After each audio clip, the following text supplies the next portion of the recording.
ਨਿਤ ਹੀ ਭਗਤ ਰਤ ਨਾਮ ਕੀਨ ਬ੍ਰਿਤ ਚਿਤ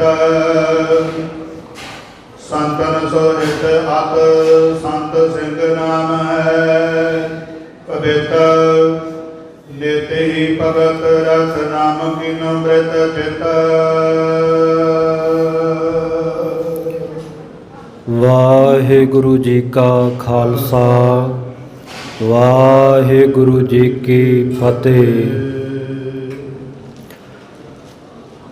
ਸਤਿਗੁਰਾਂ ਦੀ ਸਾਜੀ ਨਵਾਜੀ, ਗੁਰੂ ਪਿਆਰੀ, ਗੁਰੂ ਸਵਾਰੀ, ਗੁਰੂ ਰੂਪ, ਗੁਰੂ ਖਾਲਸਾ, ਸਾਧ ਸੰਗਤ ਜੀ। ਪਤਿਤ ਪਾਵਨ ਭਗਤ ਵਛਲ ਚਬਰ ਛਤਰ ਤਖਤ ਦੇ ਮਾਲਕ, ਦਸਾਂ ਪਾਤਸ਼ਾਹੀਆਂ ਦੀ ਆਤਮਿਕ ਜੋਤ, ਜੁਗੋ ਜੁਗ ਅਟਲ ਗਰੀਬ ਨਵਾਜ ਸਤਿਗੁਰੂ ਧੰਨ ਧੰਨ ਸਾਹਿਬ ਸ੍ਰੀ ਗੁਰੂ ਗ੍ਰੰਥ ਸਾਹਿਬ ਮਹਾਰਾਜ ਸੱਚੇ ਪਾਤਸ਼ਾਹ ਜੀ ਦੀ ਪਾਵਨ ਪਵਿੱਤਰ ਹਜ਼ੂਰੀ ਅੰਦਰ ਸਤਿਗੁਰੂ ਜੀ ਦੀ ਅਪਰੰਪਾਰ ਕਿਰਪਾ ਦਾ ਸਦਕਾ ਬੈਠਣ ਦਾ ਸਮਾਂ ਪ੍ਰਾਪਤ ਹੋ ਰਿਹਾ ਹੈ।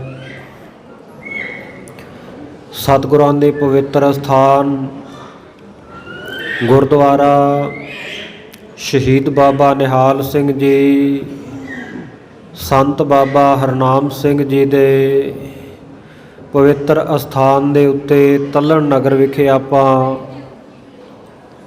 ਸੰਧਿਆ ਦੇ ਦੀਵਾਨ ਦੀਆਂ ਸੰਗਤ ਰੂਪ ਵਿੱਚ ਰਲ ਮਿਲ ਕੇ ਹਾਜ਼ਰੀਆਂ ਭਰ ਰਹੇ ਹਾਂ। ਸਤਿਗੁਰੂ ਸੱਚੇ ਪਾਤਸ਼ਾਹ ਜੀ ਦੀ ਰਹਿਮਤ ਦਾ ਸਦਕਾ ਸੰਧਿਆ ਦੇ ਸਜੇ ਹੋਏ ਦੀਵਾਨਾਂ ਵਿੱਚ ਆਪ ਜੀ ਨੇ ਰੱਬੀ ਬਾਣੀ ਦੇ ਕੀਰਤਨ ਉਪਰੰਤ ਰਹਿਰਾਸ ਸਾਹਿਬ ਜੀ ਦੇ ਪਾਠ ਸਰਵਣ ਕੀਤੇ ਹਨ। ਸਤਿਗੁਰੂ ਜੀ ਦੇ ਪਵਿੱਤਰ ਅਸਥਾਨਾਂ 'ਤੇ ਮਰਿਆਦਾ ਦੇ ਮੁਤਾਬਕ ਪਿਛਲੇ ਕਈ ਦਿਨਾਂ ਤੋਂ ਸ੍ਰੀ ਗੁਰਪ੍ਰਤਾਪ ਸੂਰਜ ਗ੍ਰੰਥ ਦੀ ਸਮਾਪਤੀ ਹੋਣ ਤੋਂ ਬਾਅਦ ਸ੍ਰੀ ਗੁਰੂ ਨਾਨਕ ਪ੍ਰਕਾਸ਼ ਦੀ ਕਥਾ, ਜਿਹੜੀ ਕਿ ਇਹ ਰਚਨਾ ਵੀ ਭਾਈ ਸਾਹਿਬ ਭਾਈ ਸੰਤੋਖ ਸਿੰਘ ਜੀ ਚੂੜਾਮਣੀ ਕਵੀ ਦੀ ਹੈ, ਇਸ ਕਥਾ ਦੀ ਆਰੰਭਤਾ ਹੋ ਚੁੱਕੀ ਹੈ। ਕਥਾ ਦੀ ਆਰੰਭਤਾ ਵੇਲੇ ਜੋ ਮਰਿਆਦਾ ਮੁਤਾਬਕ ਕਵੀਆਂ ਦੇ ਨਿਯਮ ਦੇ ਮੁਤਾਬਕ ਜੋ ਧਰੁਵਾ ਬੰਨ੍ਹਿਆ ਹੈ, ਕਵੀਆਂ ਨੇ, ਵਿਦਵਾਨਾਂ ਨੇ, ਕਵੀ ਜੀ ਨੇ ਆਪਣੇ ਇਸ਼ਟ ਦੇਵ ਦਾ ਮੰਗਲ ਕੀਤਾ ਹੈ ਆਰੰਭਤਾ ਵਿੱਚ। ਉਸ ਤੋਂ ਬਾਅਦ ਕਵੀਆਂ ਦੀ ਮਰਿਆਦਾ ਦੇ ਮੁਤਾਬਕ ਸ਼ਾਰਦਾ ਦਾ, ਵਿਦਿਆ ਦੀ ਦਾਤੀ ਦਾ ਮੰਗਲ ਕੀਤਾ ਹੈ। ਫਿਰ ਕਵੀ ਜੀ ਨੇ ਲੜੀਵਾਰ ਸਤਿਗੁਰੂ ਨਾਨਕ ਦੇਵ ਮਹਾਰਾਜ ਸੱਚੇ ਪਾਤਸ਼ਾਹ ਜੀ ਤੋਂ ਲੈ ਕਰਕੇ ਦਸਮੇਸ਼ ਪਿਤਾ ਸ੍ਰੀ ਗੁਰੂ ਗੋਬਿੰਦ ਸਿੰਘ ਸਾਹਿਬ ਜੀ ਮਹਾਰਾਜ ਤੱਕ 10 ਪਾਤਸ਼ਾਹੀਆਂ ਦੇ ਮੰਗਲ ਕਹੀਏ, ਖੁਸ਼ੀ ਦੇ ਗੀਤ, ਉਹਨਾਂ ਦੇ ਆਦਰ ਸਤਿਕਾਰ, ਆਪਣੇ ਇਸ਼ਟਾ ਭਾਵ ਨੂੰ ਜਣਾਉਂਦਿਆਂ ਹੋਇਆਂ ਸਤਿਗੁਰੂ ਜੀ ਦੀ ਉਸਤਤ ਦੇ ਵਿੱਚ, ਸਤਿਗੁਰੂ ਜੀ ਦੇ ਸਤਿਕਾਰ ਵਿੱਚ ਦੋਹਰੇ ਕਵਿਤ ਅਤੇ ਸਵਈਆਂ ਦੇ ਵਿੱਚ ਸੋਹਣੀ ਕਾਵਿ ਰਚਨਾ ਕੀਤੀ ਹੈ। ਸਤਿਗੁਰੂ ਸਾਹਿਬ ਜੀ ਦੇ 10 ਪਾਤਸ਼ਾਹੀਆਂ ਦੇ ਮੰਗਲ ਆਪਾਂ ਪਿੱਛੇ ਸਰਵਣ ਕਰ ਚੁੱਕੇ ਹਾਂ, ਇਹਨਾਂ ਦੀ ਸਾਰੀ ਕਥਾ। ਅੱਜ ਕਵੀ ਜੀ ਜਿਵੇਂ ਆਪਣੇ ਵਿਦਿਆ ਦਾਤੇ ਉਸਤਾਦ ਜੀ ਦਾ ਸੋਹਣਾ ਮੰਗਲਾਚਰਨ ਕਰਨਗੇ, ਉਸ ਤੋਂ ਕਥਾ ਦੀ ਆਰੰਭਤਾ ਹੋਵੇਗੀ। ਉਸ ਤੋਂ ਬਾਅਦ ਨਾਮ ਦੀ ਮਹਿਮਾ ਕੀ ਹੈ, ਨਾਮ ਜਪ ਕੇ ਕਿਹੜੇ ਕਿਹੜੇ ਸੰਤ ਭਗਤ ਉਹਨਾਂ ਦਾ ਪਾਰ ਉਤਾਰਾ ਹੋਇਆ, ਉਹਦਾ ਵਰਣਨ ਕਰਨਗੇ। ਸੋ ਜਿਵੇਂ ਵੀ ਕਥਾ ਆ ਰਹੀ ਹੈ, ਆਓ ਪਿਆਰ ਇਕਾਗਰਤਾ ਦੇ ਨਾਲ ਸਤਿਗੁਰੂ ਜੀ ਦੇ ਚਰਨਾਂ ਵਿੱਚ ਬੈਠ ਕੇ ਸਰਵਣ ਕਰੀਏ। ਸਤਿਨਾਮ ਸ੍ਰੀ ਵਾਹਿਗੁਰੂ ਸਾਹਿਬ ਜੀ। ਗੁਰਮੁਖ ਵਿਦਿਆ ਤੇ ਨਾਮ ਦਾਤੀ ਦਾ ਮੰਗਲ।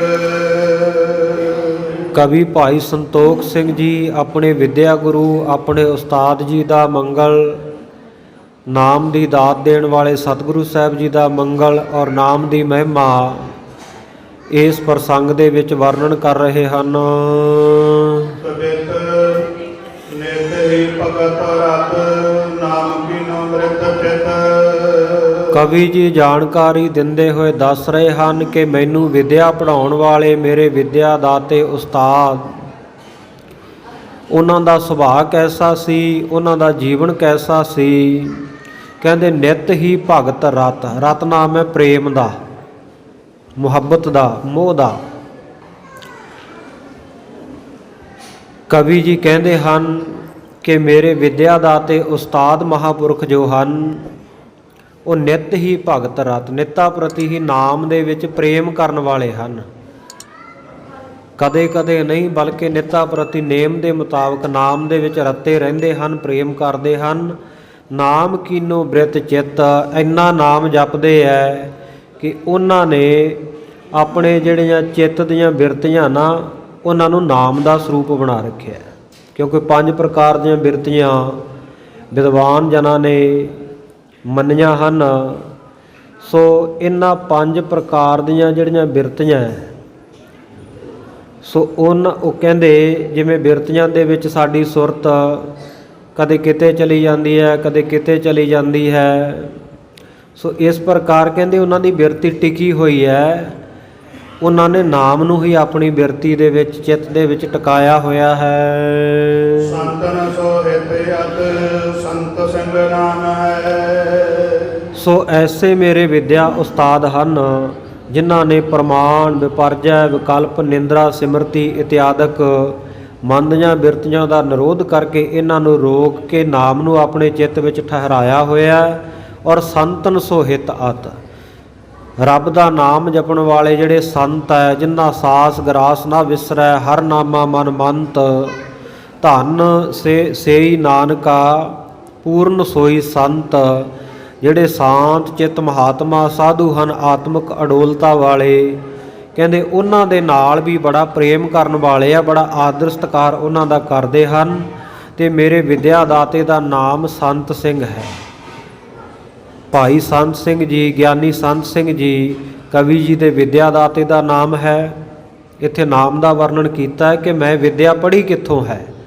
ਇਹ ਕਾਵਿ ਰਚਨਾ ਜਿਹੜੀ ਮੈਂ ਲਿਖਣ ਲੱਗਿਆ, ਇਹ ਜਿਹੜੇ ਅੱਖਰ ਹੈ, ਇਹ ਗੁਣ ਮੈਨੂੰ ਮਿਲਿਆ ਕਿੱਥੋਂ ਹੈ। ਕਹਿੰਦੇ ਮੇਰੇ ਵਿਦਿਆ ਦਾਤੇ ਦਾ ਨਾਮ ਭਾਈ ਸੰਤ ਸਿੰਘ ਜੀ ਗਿਆਨੀ ਹੈ। ਇਹ ਗਿਆਨੀ ਸੰਤ ਸਿੰਘ ਜੀ ਜਾਂ ਭਾਈ ਸੰਤ ਸਿੰਘ ਜੀ ਸ੍ਰੀ ਦਰਬਾਰ ਸਾਹਿਬ ਦੇ ਮੁੱਖ ਗ੍ਰੰਥੀ, ਕਥਾ ਵਾਰਤਾ ਸੰਗਤ ਦੇ ਨਾਲ ਸਾਂਝ ਪਾਉਣ ਵਾਲੇ, ਗੁਰੂ ਘਰ ਦੇ ਮਹਾਨ ਮਹਾਂਪੁਰਖ ਸੇਵਾਦਾਰ ਹੋਏ ਹਨ। ਸੋ ਇਹਨਾਂ ਦੇ ਪਿਤਾ ਜੀ ਦਾ ਨਾਮ ਭਾਈ ਸੂਰਤ ਸਿੰਘ ਜੀ ਗਿਆਨੀ ਆਉਂਦਾ ਹੈ।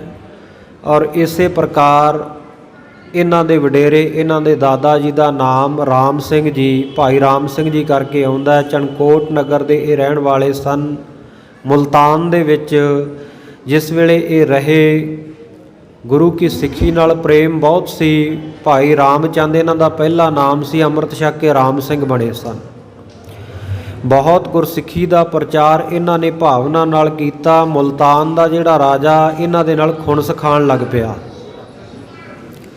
ਦਵੈਸ਼ ਈਰਖਾ ਰੱਖਣ ਲੱਗ ਪਿਆ ਕਿ ਜੇ ਇਹ ਗੁਰੂ ਕਾ ਸਿੱਖ ਭਾਈ ਰਾਮ ਸਿੰਘ ਇਸੇ ਪ੍ਰਕਾਰ ਗੁਰੂ ਕੀ ਸਿੱਖੀ ਦਾ ਪ੍ਰਚਾਰ ਕਰਦਾ ਰਿਹਾ, ਅੰਮ੍ਰਿਤ ਛਕਾਉਂਦਾ ਰਿਹਾ, ਤੇ ਮੇਰੇ ਬਰਾਬਰ ਦੀ ਧਿਰ ਨਾ ਕਿਤੇ ਬਣ ਕੇ ਖੜ ਜਾਵੇ, ਸਾਰੇ ਲੋਕਾਂ ਨੂੰ ਇਹਨੇ ਆਪਣੇ ਪਿੱਛੇ ਲਾ ਲੈਣਾ ਹੈ, ਮੇਰਾ ਰਾਜ ਭਾਗ ਨਾ ਹੱਥੋਂ ਜਾਂਦਾ ਰਹੇ, ਕੱਲ੍ਹ ਨੂੰ ਬਗਾਵਤ ਦੀ ਸੁਰ ਨਾ ਉਠਾ ਦੇਣ। ਇਸ ਕਰਕੇ ਉਹਨਾਂ ਨੇ ਇਹਨਾਂ ਦੇ ਉੱਤੇ ਅੰਕੁਸ਼ ਕੱਸਣਾ ਚਾਹਿਆ, ਕੁੰਡਾ ਕੱਸਣਾ ਚਾਹਿਆ। ਮੁਲਤਾਨ ਦੇ ਹਾਕਮ ਦੀ ਇਸ ਨੀਚ ਸੋਚ ਦਾ ਜਦੋਂ ਭਾਈ ਰਾਮ ਸਿੰਘ ਜੀ ਨੂੰ ਪਤਾ ਲੱਗਾ ਤੇ ਉਹ ਜਗ੍ਹਾ ਛੱਡ ਕੇ ਫਿਰ ਸ੍ਰੀ ਅੰਮ੍ਰਿਤਸਰ ਸਾਹਿਬ ਆ ਗਏ ਸਨ। ਇੱਥੇ ਆ ਕੇ ਉਹਨਾਂ ਨੇ ਮਹਾਨ ਸੇਵਾ ਸ੍ਰੀ ਦਰਬਾਰ ਸਾਹਿਬ ਤੇ ਹੋਰ ਗੁਰਮਤਿ ਦੇ ਪ੍ਰਚਾਰ ਦੀ ਕੀਤੀ। ਅੱਗੇ ਇਹਨਾਂ ਦੇ ਪੁੱਤਰ ਭਾਈ ਸੂਰਤ ਸਿੰਘ ਜੀ ਹੋਏ, ਪਰ ਉਹ ਮੁਲਤਾਨ ਦੇ ਹਾਕਮ ਨੇ ਕਿ ਚਲੋ ਇਹ ਭਾਈ ਰਾਮ ਸਿੰਘ ਤਾਂ ਮੇਰੇ ਕਾਬੂ ਦੇ ਵਿੱਚ ਨਿਯੰਤਰਣ ਦੇ ਵਿੱਚ ਨਹੀਂ ਆਇਆ, ਇਹਦੇ ਪੁੱਤਰ ਨੂੰ ਆਪਣੇ ਕਾਬੂ ਵਿੱਚ ਰੱਖਾਂ। ਭਾਈ ਸੂਰਤ ਸਿੰਘ ਨੂੰ ਭਾਈ ਰਾਮ ਸਿੰਘ ਜੀ ਦੇ ਪੁੱਤਰ ਨੂੰ ਆਪਣੇ ਕੋਲ ਨੌਕਰੀ ਦੇ ਦਿੱਤੀ ਸੀ। ਹੁਣ ਉਹ ਕੁਝ ਦੇਰ ਨੌਕਰੀ ਕਰਦੇ ਰਹੇ। ਜਦੋਂ ਇਹਨਾਂ ਦੇ ਪਿਤਾ ਭਾਈ ਰਾਮ ਸਿੰਘ ਚੜ੍ਹਾਈ ਕਰ ਗਏ ਤੇ ਸਾਧ ਸੰਗਤ ਜੀ ਫਿਰ ਭਾਈ ਸੂਰਤ ਸਿੰਘ ਜੀ ਵੀ ਸ੍ਰੀ ਅੰਮ੍ਰਿਤਸਰ ਸਾਹਿਬ ਆ ਗਏ ਸਨ। ਉਸੇ ਤਰ੍ਹਾਂ ਇਹਨਾਂ ਨੇ ਅੰਮ੍ਰਿਤ ਛਕਿਆ, ਗੁਰਸਿੱਖੀ ਦਾ ਪ੍ਰਚਾਰ ਪ੍ਰਸਾਰ ਕਰਨਾ ਸ਼ੁਰੂ ਕਰ ਦਿੱਤਾ ਸੀ। ਮੁਲਤਾਨ ਦਾ ਹਾਕਮ ਇਹਨਾਂ ਤੋਂ ਵੀ ਭੈ ਖਾਣ ਲੱਗ ਪਿਆ ਸੀ, ਇਹਨਾਂ ਦੇ ਨਾਲ ਵੀ ਈਰਖਾ ਰੱਖਣ ਲੱਗ ਪਿਆ ਸੀ। ਪਰ ਜਿਵੇਂ ਭਾਵੇਂ ਕਾਮਾਂ ਦੇ ਵਿੱਚ ਰਹਿੰਦੇ ਹੁਣ ਕੋਇਲਾਂ ਦੇ ਬੱਚੇ, ਤੇ ਅੰਤ ਨੂੰ ਛੱਡ ਕੇ ਆਪਣੇ ਪਰਿਵਾਰ ਵਿੱਚ ਹੀ ਆ ਮਿਲਦੇ ਆ। ਇਸੇ ਤਰ੍ਹਾਂ ਗੁਰੂ ਕੇ ਸਿੱਖ ਦਾ ਬੱਚਾ ਸੀ, ਸ੍ਰੀ ਅੰਮ੍ਰਿਤਸਰ ਸਾਹਿਬ ਵਿਖੇ ਆਪ ਰਾਜਿਆ ਤੇ ਗੁਰਸਿੱਖੀ ਦਾ ਪ੍ਰਚਾਰ ਗਿਆਨੀ ਸੂਰਤ ਸਿੰਘ ਜੀ ਨੇ ਵੀ ਬਹੁਤ ਚੜ੍ਹਦੀ ਕਲਾ ਦੇ ਨਾਲ ਕੀਤਾ। ਗੁਰੂ ਕੀ ਕਥਾ ਕੀਤੀ, ਅਰਥ ਪੜ੍ਹੇ ਪੜ੍ਹਾਏ, ਇਉਂ ਚੜ੍ਹਦੀ ਕਲਾ ਵਾਲਾ ਜੀਵਨ ਬਤੀਤ ਕੀਤਾ। ਹੁਣ ਜਿਨ੍ਹਾਂ ਦੇ ਪਿਤਾ ਭਾਈ ਸੂਰਤ ਸਿੰਘ ਜੀ ਇੰਨੀ ਚੜ੍ਹਦੀ ਕਲਾ ਵਾਲੇ ਸਨ, ਉਹਨਾਂ ਦੇ ਪੁੱਤਰ ਅਗਾਂਹ ਭਾਈ ਸੰਤ ਸਿੰਘ ਜੀ, ਗਿਆਨੀ ਸੰਤ ਸਿੰਘ ਜੀ ਸਨ। ਬਚਪਨ ਤੋਂ ਜਿਨ੍ਹਾਂ ਨੂੰ ਗੁਰਸਿੱਖੀ ਦੀ ਲਾਗ ਲੱਗੀ, ਗੁੜਤੀ ਮਿਲੀ ਹੋਈ ਹੈ, ਉਹ ਵਿਦਵਾਨ ਕਿਉਂ ਨਾ ਹੋਣ, ਭਾਵਨਾ ਵਾਲੇ ਕਿਉਂ ਨਾ ਹੋਣ, ਨਾਮ ਦੇ ਨਾਲ ਰੱਤੇ ਕਿਉਂ ਨਾ ਹੋਣ, ਬਚਪਨ ਤੋਂ ਹੀ ਨਾਮ ਅਭਿਆਸ ਕਮਾਈ ਇਹਨਾਂ ਨੇ ਸ਼ੁਰੂ ਕੀਤੀ। ਖੂਬ ਵਿੱਦਿਆ ਪੜ੍ਹੀ ਤੇ ਅਗਾਂਹ ਵਿੱਦਿਆ ਦਾ ਪ੍ਰਚਾਰ ਔਰ ਪ੍ਰਸਾਰ ਵੀ ਕੀਤਾ। ਸੋ ਉਹ ਭਾਈ ਸੰਤ ਸਿੰਘ ਜੀ, ਕਵੀ ਜੀ ਕਹਿ ਰਹੇ ਹੈ ਕਿ ਮੇਰੇ ਵਿੱਦਿਆ ਦਾਤੇ ਹਨ। ਉਹਨਾਂ ਦਾ ਨਾਮ ਭਾਈ ਸੰਤ ਸਿੰਘ ਜੀ, ਗਿਆਨੀ ਸੰਤ ਸਿੰਘ ਜੀ ਹੈ। ਸੁਜਾਨ ਦਿਆਲ ਧੀਰ ਧਰਮ ਵਿਸਾਰ ਧਰ। ਕਹਿੰਦੇ ਬੜੇ ਸੁਜਾਨ, ਬੜੇ ਸੱਜਣਤਾਈ ਵਾਲੇ ਹਨ, ਬੜੇ ਸ੍ਰੇਸ਼ਟ ਪੁਰਖ ਹਨ, ਮਾੜੀ ਸੋਚ ਵਾਲੇ, ਮਾੜੀ ਬਿਰਤੀ ਵਾਲੇ ਨਹੀਂ। ਬਹੁਤ ਭਲੇ ਮਨੁੱਖ ਹਨ, ਬੜੀ ਚੰਗੀ ਬਿਰਤੀ ਵਾਲੇ, ਚੰਗੀ ਸੋਚ ਵਾਲੇ ਹਨ, ਔਰ ਦਿਆਲ, ਮਨ ਦੇ ਵਿੱਚ ਦਿਆਲਤਾ ਦਾ ਭਾਵ ਬੜਾ, ਦਿਆਲੂ ਕਿਰਪਾਲੂ ਬੜੇ ਹਨ। ਇਸੇ ਦਾ ਧੀਰ, ਹੌਸਲੇ ਵਾਲੇ, ਧੀਰਜ ਵਾਲੇ, ਠਰਮੇ ਵਾਲੇ ਹੈ। ਤੇ ਧਰਮ ਵਿਸਾਲ ਧਰ, ਜਿਨ੍ਹਾਂ ਨੇ ਵਿਸ਼ਾਲ ਧਰਮ ਸਤਿਗੁਰੂ ਗੁਰੂ ਗੋਬਿੰਦ ਸਿੰਘ ਸਾਹਿਬ ਮਹਾਰਾਜ ਜੀ ਨੇ ਜਿਹੜਾ ਖਾਲਸਾ ਪੰਥ ਪ੍ਰਗਟ ਕੀਤਾ ਹੈ, ਇਸ ਧਰਮ ਨੂੰ ਧਾਰਨ ਕੀਤਾ ਹੋਇਆ, ਭਾਵ ਗੁਰੂ ਕੇ ਸਿੰਘ ਸਜੇ ਹੋਏ ਖਾਲਸੇ ਹਨ। ਜਾਸ ਬੈਸ ਕਾਰੂ ਦੇ ਭਜਨ ਸੋ ਕਾਮ ਹੈ। ਜਿਨ੍ਹਾਂ ਦੀ ਕਹਿੰਦੇ ਬਚਪਨ ਦੀ ਅਵਸਥਾ ਤੋਂ ਹੀ ਪ੍ਰਮਾਤਮਾ ਦਾ ਭਜਨ ਕਰਨਾ, ਇਹੀ ਉਹਨਾਂ ਦਾ ਕੰਮ ਹੈ, ਇਹੀ ਉਹਨਾਂ ਦੀ ਕਾਰ ਹੈ। ਬਚਪਨ ਤੋਂ ਹੀ ਰੱਬ ਦਾ ਨਾਮ ਜਪਦੇ ਆ ਰਹੇ ਹਨ। ਜਾਂਗੇ ਚਰਨੋਂ ਦਬ ਕੀ ਬੂੰਦ ਮੈਂ ਬਦਨ ਪਾਈ। ਕਵੀ ਭਾਈ ਸੰਤੋਖ ਸਿੰਘ ਜੀ ਕਹਿੰਦੇ, ਮੈਂ ਆਪਣੇ ਉਸਤਾਦ, ਆਪਣੇ ਵਿੱਦਿਆ ਦਾਤੇ, ਆਪਣੇ ਵਿੱਦਿਆ ਗੁਰੂ ਜੀ ਦੇ ਚਰਨਾਂ ਦੀ ਕਹਿੰਦੇ ਜਿਹੜੀ ਬੂੰਦ ਹੈ, ਚਰਨਾਂ ਉੱਤੇ ਲੱਗੀ ਹੋਈ ਬੂੰਦ ਹੈ ਨਾ, ਬੂੰਦ ਮੈਂ ਬਦਨ ਪਾਏ, ਉਹਨਾਂ ਦੀ ਚਰਨਾਂ ਦੀ ਬੂੰਦ ਦੇ ਵਿੱਚ ਜਦੋਂ ਮੈਂ ਆਪਣਾ ਮੁਖੜਾ ਤੱਕਿਆ, ਜਦੋਂ ਉਹਨਾਂ ਦੀ ਚਰਨ ਸ਼ਰਨ ਮੈਂ ਲਈ ਹੈ। ਸੁਮਤ ਸਦਨ ਭਇਓ ਕਦਨ ਕਦਨ ਵਿਰਾਮ ਹੈ। ਕਹਿੰਦੇ ਉਸ ਵੇਲੇ ਕਹਿੰਦੇ ਮੈਨੂੰ ਸਮਤ ਆਈ ਹੈ, ਸ਼ੁਭ ਮਤ ਪ੍ਰਾਪਤ ਹੋਈ ਹੈ, ਚੰਗੀ ਬੁੱਧੀ ਦੀ ਪ੍ਰਾਪਤੀ ਹੋਈ ਹੈ, ਔਰ ਮੈਂ ਚੰਗੀ ਬੁੱਧੀ ਦਾ ਸਮਤ ਸਦਨ ਭਇਓ, ਸਦਨ ਨਾਮ ਹੈ ਘਰ ਦਾ। ਕਹਿੰਦੇ ਮੈਂ ਚੰਗੀ ਬੁੱਧੀ ਦਾ ਘਰ ਬਣ ਗਿਆ, ਭਾਵ ਬਹੁਤ ਸ਼ੁੱਧ ਬੁੱਧੀ ਮੇਰੀ ਵਿੱਦਿਆ ਦਾਤੇ ਦੇ ਚਰਨਾਂ ਵਿੱਚ ਰਹਿਣ ਕਰਕੇ ਹੋ ਗਈ ਹੈ। ਕਦਨ ਵਿਰਾਮ ਹੈ, ਔਰ ਮੈਂ ਵਿਰਾਮ ਨੂੰ, ਵਿਸ਼ਰਾਮ ਨੂੰ ਕੱਟਣ ਵਾਲਾ ਹੋ ਗਿਆ। ਕਦਨ ਨਾਮ ਕੱਟਣ ਦਾ ਹੈ, ਭਾਵ ਮੈਂ ਵਿਸ਼ਰਾਮ ਨੂੰ ਕੱਟ ਕੇ ਰੱਖਦਾ, ਬਹੁਤਾ ਵਿਸ਼ਰਾਮ ਨਹੀਂ ਕਰਦਾ। ਅਣਥੱਕ ਹੀ ਮੈਂ ਜਿਹੜੀ ਵਿੱਦਿਆ ਪੜ੍ਹੀ ਆ, ਅਗਾਂਹ ਉਹਦੇ ਤੋਂ ਕੰਮ ਲਿਆ, ਗ੍ਰੰਥ ਲਿਖੇ ਹਨ। ਕਿਉਂਕਿ 14 ਜਿਲਦਾਂ ਤਾਂ ਭਾਈ ਸੰਤੋਖ ਸਿੰਘ ਜੀ ਨੇ ਸ਼੍ਰੀ ਗੁਰਪ੍ਰਤਾਪ ਸੂਰਜ ਗ੍ਰੰਥ ਦੀਆਂ ਲਿਖੀਆਂ।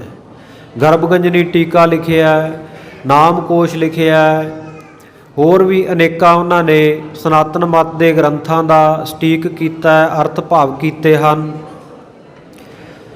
ਸੋ ਇਸ ਕਰਕੇ ਉਹ ਆਰਾਮ ਬਹੁਤ ਘੱਟ ਕਰਦੇ ਸਨ ਕਵੀ ਜੀ। ਕਹਿੰਦੇ ਕਦਨ ਵਿਰਾਮ ਹੈ, ਮੈਂ ਵਿਸ਼ਰਾਮ ਨੂੰ, ਆਰਾਮ ਨੂੰ ਕੱਟਣ ਵਾਲਾ ਹੋ ਗਿਆ, ਆਰਾਮ ਨਹੀਂ ਕਰਦਾ, ਅਣਥੱਕ ਹੀ ਜਿਹੜੀ ਇਹ ਲਿਖਤ ਪੜ੍ਹਤ ਦੀ ਸੇਵਾ ਕਰਦਾ ਰਿਹਾ ਹਾਂ। ਤਾਂ ਕੇ ਅਰਵਿੰਦ ਪਦ ਸੁੰਦਰ ਮੁਕੰਦ ਤੁਧ। ਕਹਿੰਦੇ ਜਿਹੜੇ ਮੇਰੇ ਗੁਰੂ ਜੀ ਦੇ ਵਿਦਿਆ ਦਾਤੇ ਦੇ ਸੁੰਦਰ ਚਰਨ ਕਮਲ ਹਨ ਦੋਵੇਂ, ਬੰਦ ਕਰ ਬੰਦਨਾ ਸਦਾ ਮੈਂ ਸੁਖ ਧਾਮੈ। ਉਹਨਾਂ ਚਰਨਾਂ ਦੇ ਉੱਤੇ ਕਹਿੰਦੇ ਮੈਂ ਦੋਵੇਂ ਹੱਥ ਜੋੜ ਕੇ ਬੰਦਨਾ ਕਰਦਾ ਹਾਂ, ਨਮਸਕਾਰ ਕਰਦਾ ਹਾਂ। ਸੋ ਕਵੀ ਭਾਈ ਸੰਤੋਖ ਸਿੰਘ ਜੀ ਕਿੰਨੇ ਅਣਥੱਕ ਲਿਖਾਰੀ ਸਨ, ਅਣਥੱਕ ਸੇਵਾਦਾਰ ਸਨ ਗੁਰੂ ਘਰ ਦੇ। ਵਿਚਾਰ ਆਏ ਆ ਆਪਾਂ, ਪਤਾ ਲੱਗਦਾ ਹੈ ਵੀ ਇੰਨੇ ਗ੍ਰੰਥ ਇੰਨੇ ਘੱਟ ਸਮੇਂ ਦੇ ਵਿੱਚ ਉਹਨਾਂ ਨੇ, ਔਰ ਇਸ ਕਦਰ ਵਿਦਵਤਾ ਦੇ ਭੰਡਾਰਿਆਂ ਦੇ ਸਹਿਤ ਉਹਨਾਂ ਨੇ ਲਿਖ ਦਿੱਤੇ ਹੈ। ਸੁੰਦਰ ਛੰਦਾਬੰਦੀ ਵਿੱਚ ਪਿੰਗਲ ਦੇ ਸਾਰੇ ਨਿਯਮਾਂ ਦੇ ਮੁਤਾਬਕ 9 ਰਸਾਂ ਦੇ ਸਹਿਤ ਭਾਈ ਸਾਹਿਬ ਜੀ ਦੀ ਕਵਿਤਾ ਹੈ, ਭਾਈ ਸੰਤੋਖ ਸਿੰਘ ਜੀ ਦੀ। ਸੋ ਭਾਈ ਸੰਤੋਖ ਸਿੰਘ ਜੀ ਦੇ ਜੀਵਨ ਦੇ ਬਾਬਤ ਉਹਨਾਂ ਦੇ ਭੈਣ ਜੀ ਉਹ ਬਿਆਨ ਕਰਦੇ ਆ। ਕਹਿੰਦੇ ਮੇਰੇ ਭਰਾ ਭਾਈ ਸੰਤੋਖ ਸਿੰਘ ਜੀ ਅੰਮ੍ਰਿਤ ਵੇਲੇ ਹੀ ਅੱਧੀ ਰਾਤ ਲੰਘਦਿਆਂ ਸਾਰ ਹੀ 1-1:30 ਵਜੇ ਉੱਠ ਖੜ੍ਹਦੇ ਸਨ। ਉੱਠ ਕੇ ਉਹਨਾਂ ਨੇ ਪ੍ਰਮਾਤਮਾ ਦੇ ਭਜਨ ਦੇ ਵਿੱਚ ਸਮਾਧੀ ਲੈ ਲੈਣੀ। ਸਮਾਧੀ ਦੇ ਵਿੱਚ ਬੈਠਿਆ ਨਾਮ ਸਿਮਰਨ ਕਰਨਾ। ਦਿਨ ਦਾ ਚੜ੍ਹਾਅ ਹੁੰਦਿਆਂ ਉਹਨਾਂ ਦੀ ਸਮਾਧੀ ਖੁੱਲ੍ਹ ਜਾਂਦੀ ਤੇ ਉਦੋਂ ਜਿਹੜਾ ਵੀ ਉਹਨਾਂ ਦੇ ਚਿਹਰੇ ਦੇ ਦਰਸ਼ਨ ਕਰਦਾ, ਨਾਮ ਜਪ ਜਪ ਕੇ ਐਨ ਪ੍ਰਮਾਤਮਾ ਦੇ ਨਾਮ ਦੇ ਤੇਜ ਪ੍ਰਤਾਪ ਦੇ ਨਾਲ ਉਹਨਾਂ ਦਾ ਚਿਹਰਾ ਲਾਲ ਸੂਹਾ ਹੋਇਆ ਕਰਦਾ। ਉਸ ਤੋਂ ਬਾਅਦ ਫਿਰ ਉਹ ਹੱਥ ਦੇ ਵਿੱਚ ਇੱਕ ਪਤਲੀ ਜੀ ਛਟੀ, ਪਤਲੀ ਜੀ ਸੋਟੀ ਫੜ ਕੇ ਰੱਖਦੇ ਔਰ ਤੁਰਦੇ ਫਿਰਦੇ ਹੀ ਕਵਿਤਾ ਉਚਾਰਨ ਕਰਦੇ। ਗੇੜੇ ਕੱਢਣ ਲੱਗ ਪੈਂਦੇ ਸੀ ਉੱਥੇ, ਇੱਧਰੋਂ ਉੱਧਰ, ਉੱਧਰੋਂ ਇੱਧਰ ਨੂੰ। ਤੇ ਲਿਖਾਰੀ ਜਿਹੜੇ ਆਸੇ ਪਾਸੇ ਸੱਜੇ ਖੱਬੇ ਉਹਨਾਂ ਦੇ ਬੈਠੇ ਹੁੰਦੇ, ਤੁਰਦਿਆਂ ਤੁਰਦਿਆਂ ਹੀ ਕਵਿਤਾ ਰਚਦੇ ਸਨ। ਭਾਈ ਸਾਹਿਬ ਜੀ ਬੋਲਦੇ ਜਾਂਦੇ, ਲਿਖਾਰੀ ਜਿਹੜੇ ਹੁੰਦੇ ਸੀ ਬੈਠੇ ਉਹ ਲਿਖਦੇ ਰਹਿੰਦੇ। ਇਉਂ ਨਹੀਂ ਸੀ ਵੀ ਉਹ ਕਵਿਤਾ ਪਹਿਲਾਂ ਕਾਗਜ਼ਾਂ ਦੇ ਉੱਤੇ ਲਿਖਦੇ ਸੀ ਤੇ ਫਿਰ ਉਹਨੂੰ ਬਣਾਉਂਦੇ ਸਵਾਰਦੇ ਸੀ, ਠੀਕ ਨਹੀਂ ਸੀ ਫਿਰ ਕੱਟ ਵੱਢ ਕਰਦੇ ਸੀ ਉਹਦੇ ਵਿੱਚ, ਨਾ। ਸੁਤੇ ਸਿੱਧੀ ਸਤਿਗੁਰੂ ਸੱਚੇ ਪਾਤਸ਼ਾਹ ਜੀ ਦੇ ਇਤਿਹਾਸ ਨੂੰ ਕਾਵਿ ਰੂਪ ਵਿੱਚ ਉਚਾਰਦੇ ਜਾਂਦੇ। ਕਵੀ ਜਨ ਲਿਖਾਰੀ ਜਿਹੜੇ ਉਹ ਲਿਖਦੇ ਰਹਿੰਦੇ। ਜਿਹੜੇ ਪਾਸੇ ਨੂੰ ਵੀ ਜਾਂਦੇ ਉਹੀ ਲਿਖਾਰੀ ਉਹ ਤੁਕ ਨੋਟ ਕਰ ਲੈਂਦਾ। ਬਾਅਦ ਵਿੱਚ ਸਾਰੇ ਚਲੋ ਇਕੱਠੇ ਹੋ ਕੇ ਵਿਚਾਰ ਕੇ ਉਹਨੂੰ ਫਿਰ ਸਾਰਾ ਛੰਦ ਪੂਰਾ ਕਰ ਲੈਂਦੇ, ਸ਼ਬਦ ਪੂਰਾ ਕਰ ਲੈਂਦੇ, ਅਧਿਆਏ ਪੂਰਾ ਕਰ ਲੈਂਦੇ ਸੀ। ਔਰ ਐਸਾ ਵੀ ਜਾਣਿਆ ਜਾਂਦਾ ਹੈ ਭਾਈ ਸਾਹਿਬ ਭਾਈ ਸੰਤੋਖ ਸਿੰਘ ਜੀ ਜਿੰਨਾ ਇਤਿਹਾਸ ਲਿਖਦੇ ਸੀ ਨਾ, ਜਦੋਂ ਰਾਤ ਨੂੰ ਹੀ ਅੰਮ੍ਰਿਤ ਵੇਲੇ 1-1:30 ਵਜੇ ਇਸ਼ਨਾਨ ਪਾਨ ਕਰਕੇ ਕਿਰਿਆ ਕਰਮ ਕਰਕੇ ਆਪਣਾ ਤੇ ਸਾਧ ਸੰਗਤ ਜੀ ਜਦੋਂ ਸਮਾਧੀ ਵਿੱਚ ਬਹਿ ਜਾਂਦੇ ਸੀ ਨਾ, ਸਾਰਾ ਇਤਿਹਾਸ ਗੁਰੂ ਸਾਹਿਬਾਨ ਦਾ ਜੋ ਸੀ, ਸਤਿਗੁਰੂ ਸੱਚੇ ਪਾਤਸ਼ਾਹ ਜੀ ਉਹਨਾਂ ਨੂੰ ਸਮਾਧੀ ਵਿੱਚ ਫਿਲਮ ਵਾਂਗੂ ਦਿਖਾਉਂਦੇ ਸੀ ਵੀ ਕਿਵੇਂ ਕਿਵੇਂ ਇਤਿਹਾਸ ਵਰਤਿਆ। ਤੇ ਉਸ ਸਾਰੇ ਇਤਿਹਾਸ ਨੂੰ ਕਵੀ ਜੀ ਸਮਾਧੀ ਤੋਂ ਉਥਾਨ ਹੋ ਕੇ ਫਿਰ ਸੁੰਦਰ ਛੰਦਾਬੰਦੀ ਦੇ ਵਿੱਚ ਉਚਾਰਨ ਕਰ ਦਿੰਦੇ ਸੀ। ਇਉਂ ਸੁਤੇ ਸਿੱਧੀ ਵਿਦਿਆ ਦੀ ਜਿਹੜੀ ਰੌਂ ਉਹਨਾਂ ਦੀ ਚੱਲਦੀ ਰਹਿੰਦੀ ਸੀ। ਇਹ ਨਹੀਂ ਸੀ ਵੀ ਲਿਖ ਲਿਆ, ਕੱਟ ਲਿਆ, ਫਿਰ ਠੀਕ ਕਰ ਲਿਆ। ਬਸ ਸੁਦੇ ਸਿੱਧੀ ਰਸਨਾ ਦੇ ਉੱਤੇ ਸਰਸਵਤੀ ਦਾ ਵਾਸਾ ਸੀ, ਪ੍ਰਮਾਤਮਾ ਦੀ ਮਿਹਰ ਸੀ। ਸਤਿਗੁਰੂ ਸੱਚੇ ਪਾਤਸ਼ਾਹ ਆਪ ਉਹਨਾਂ ਤੋਂ ਇਹ ਸੇਵਾ ਲਈ ਉਹਨਾਂ ਨੇ। ਇਉਂ ਕਹਿੰਦੇ ਐਸੇ ਵਿਦਿਆ ਦਾਤੇ ਜਿਨ੍ਹਾਂ ਨੇ ਮੈਨੂੰ ਵਿਦਿਆ ਬਖਸ਼ਿਸ਼ ਕੀਤੀ ਆ, ਉਹਨਾਂ ਦੇ ਚਰਨਾਂ ਕਮਲਾਂ ਦੇ ਉੱਤੇ ਮੈਂ ਕਵੀ ਸੰਤੋਖ ਸਿੰਘ ਸਦਾ ਹੀ ਹੱਥ ਜੋੜ ਕੇ ਵੰਦਨਾ ਕਰਦਾ ਹਾਂ। ਔਰ ਐਸੇ ਮੇਰੇ ਜਿਹੜੇ ਵਿਦਿਆ ਉਸਤਾਦ ਹੈ ਉਹ ਸੁੱਖ ਧਾਮ ਹੈ, ਸੁੱਖਾਂ ਦਾ ਘਰ ਹਨ ਤੇ ਉਹਨਾਂ ਨੇ ਮੈਨੂੰ ਵੀ ਸੁੱਖਾਂ ਦਾ ਘਰ ਬਣਾ ਦਿੱਤਾ ਹੈ। ਭਾ ਬਹੁਤ ਸੁੱਖ ਬਖਸ਼ੇ ਹਨ। ਨਾਮ ਗੁਰ ਮੰਤਰ ਤੇ ਨਾਮ ਮਹਾਤਮ ਮੰਗਲ। ਅੱਗੇ ਮੰਗਲ ਉਚਾਰਨ ਕਰਦੇ ਹਨ। ਨਾਮ ਕੀ ਹੈ, ਗੁਰਮੰਤਰ ਕੀ ਹੈ, ਨਾਮ ਜਪਣ ਦਾ ਮਹਾਤਮ ਕੀ ਹੈ, ਕੀ ਪ੍ਰਾਪਤੀ ਹੁੰਦੀ ਹੈ, ਇਹ ਕਵੀ ਜੀ ਦੱਸਦੇ ਹਨ। ਵਾਹਿਗੁਰੂ ਸਤਨਾਮ ਕੋ। ਸਤਨਾਮ ਵਾਹਿਗੁਰੂ ਜੋ ਪਰਮੇਸ਼ਰ ਦਾ ਨਾਮ ਹੈ, ਵਾਹ ਕਹੀਏ ਜੋ ਅਸਚਰਜ ਰੂਪ ਹੈ, ਅਗਿਆਨਤਾ ਰੂਪੀ ਹਨੇਰੇ ਨੂੰ ਦੂਰ ਕਰਕੇ ਰੂਪ ਪ੍ਰਕਾਸ਼ ਚਾਨਣਾ ਬਖਸ਼ਣ ਵਾਲਾ, ਗਿਆਨ ਬਖਸ਼ਣ ਵਾਲਾ ਹੈ। ਔਰ ਜਿਸ ਦਾ ਨਾਮ ਸਤ ਹੈ, ਤਿੰਨੇ ਕਾਲਾਂ ਦੇ ਵਿੱਚ ਕੱਟਿਆ ਨਹੀਂ ਜਾਂਦਾ, ਸਮੇਂ ਦੇ ਅਧੀਨ ਨਹੀਂ, ਸਦਾ ਹੀ ਸੱਚ ਹੈ। ਸੋ ਐਸੇ ਵਾਹਿਗੁਰੂ ਦਾ ਜਿਹੜਾ ਨਾਮ ਹੈ ਉਸ ਨੂੰ ਬੰਦਨ ਬਾਰੰਬਾਰ ਬਾਰ-ਬਾਰ ਕਹਿੰਦੇ ਅਸੀਂ ਨਮਸਕਾਰ ਕਰਦੇ ਹਾਂ, ਮੱਥਾ ਟੇਕਦੇ ਹਾਂ। ਬੰਦਨ ਕੰਦਨ ਸੁਖ ਸਦਨ ਉਹ ਵਾਹਿਗੁਰੂ ਦਾ ਨਾਮ ਜਿਹੜਾ ਬੰਧਨਾਂ ਨੂੰ ਨਿਕੰਦਨ ਕਰਨ ਵਾਲਾ ਹੈ, ਕੱਟਣ ਵਾਲਾ ਹੈ।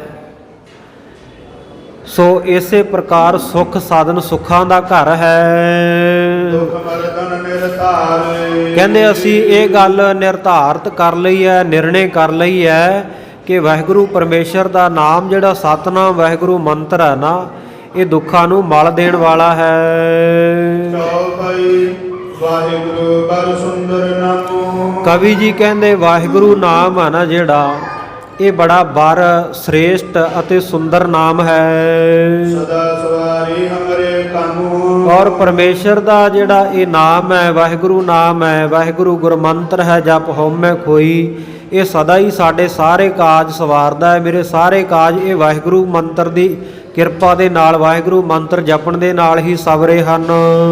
ਇਕ ਅਵਲੰਬ ਨਾਮ ਕੋ ਜਾਨਾ ਇਸ ਕਰਕੇ ਕਵੀ ਜੀ ਕਹਿੰਦੇ ਮੈਂ ਤਾਂ ਇੱਕੋ ਇੱਕ ਅਵਲੰਬ ਨਾਮ ਹੈ ਆਸਰੇ ਦਾ, ਇੱਕੋ ਇੱਕ ਆਸਰਾ ਉਹ ਸ੍ਰੇਸ਼ਟ ਵਾਹਿਗੁਰੂ ਦੇ ਸੁੰਦਰ ਨਾਮ ਨੂੰ ਹੀ ਜਾਣਿਆ ਹੈ। ਕਲੀ ਕਾਲ ਸਮਰਥ ਨਾ ਆਨਾ ਔਰ ਕਲੀ ਕਾਲ ਜਿਹੜਾ ਕਲਯੁਗ ਦਾ ਸਮਾਂ ਹੈ, ਇਹਦੇ ਵਿੱਚ ਕਹਿੰਦੇ ਵਾਹਿਗੁਰੂ ਨਾਮ ਤੋਂ ਬਿਨਾ ਹੋਰ ਕੁਝ ਵੀ ਸਮਰੱਥ ਨਹੀਂ ਹੈ, ਨਾ ਜਪ, ਨਾ ਤਪ, ਨਾ ਪੂਜਾ, ਨਾ ਹੋਰ ਕਰਮ ਕਾਂਡ।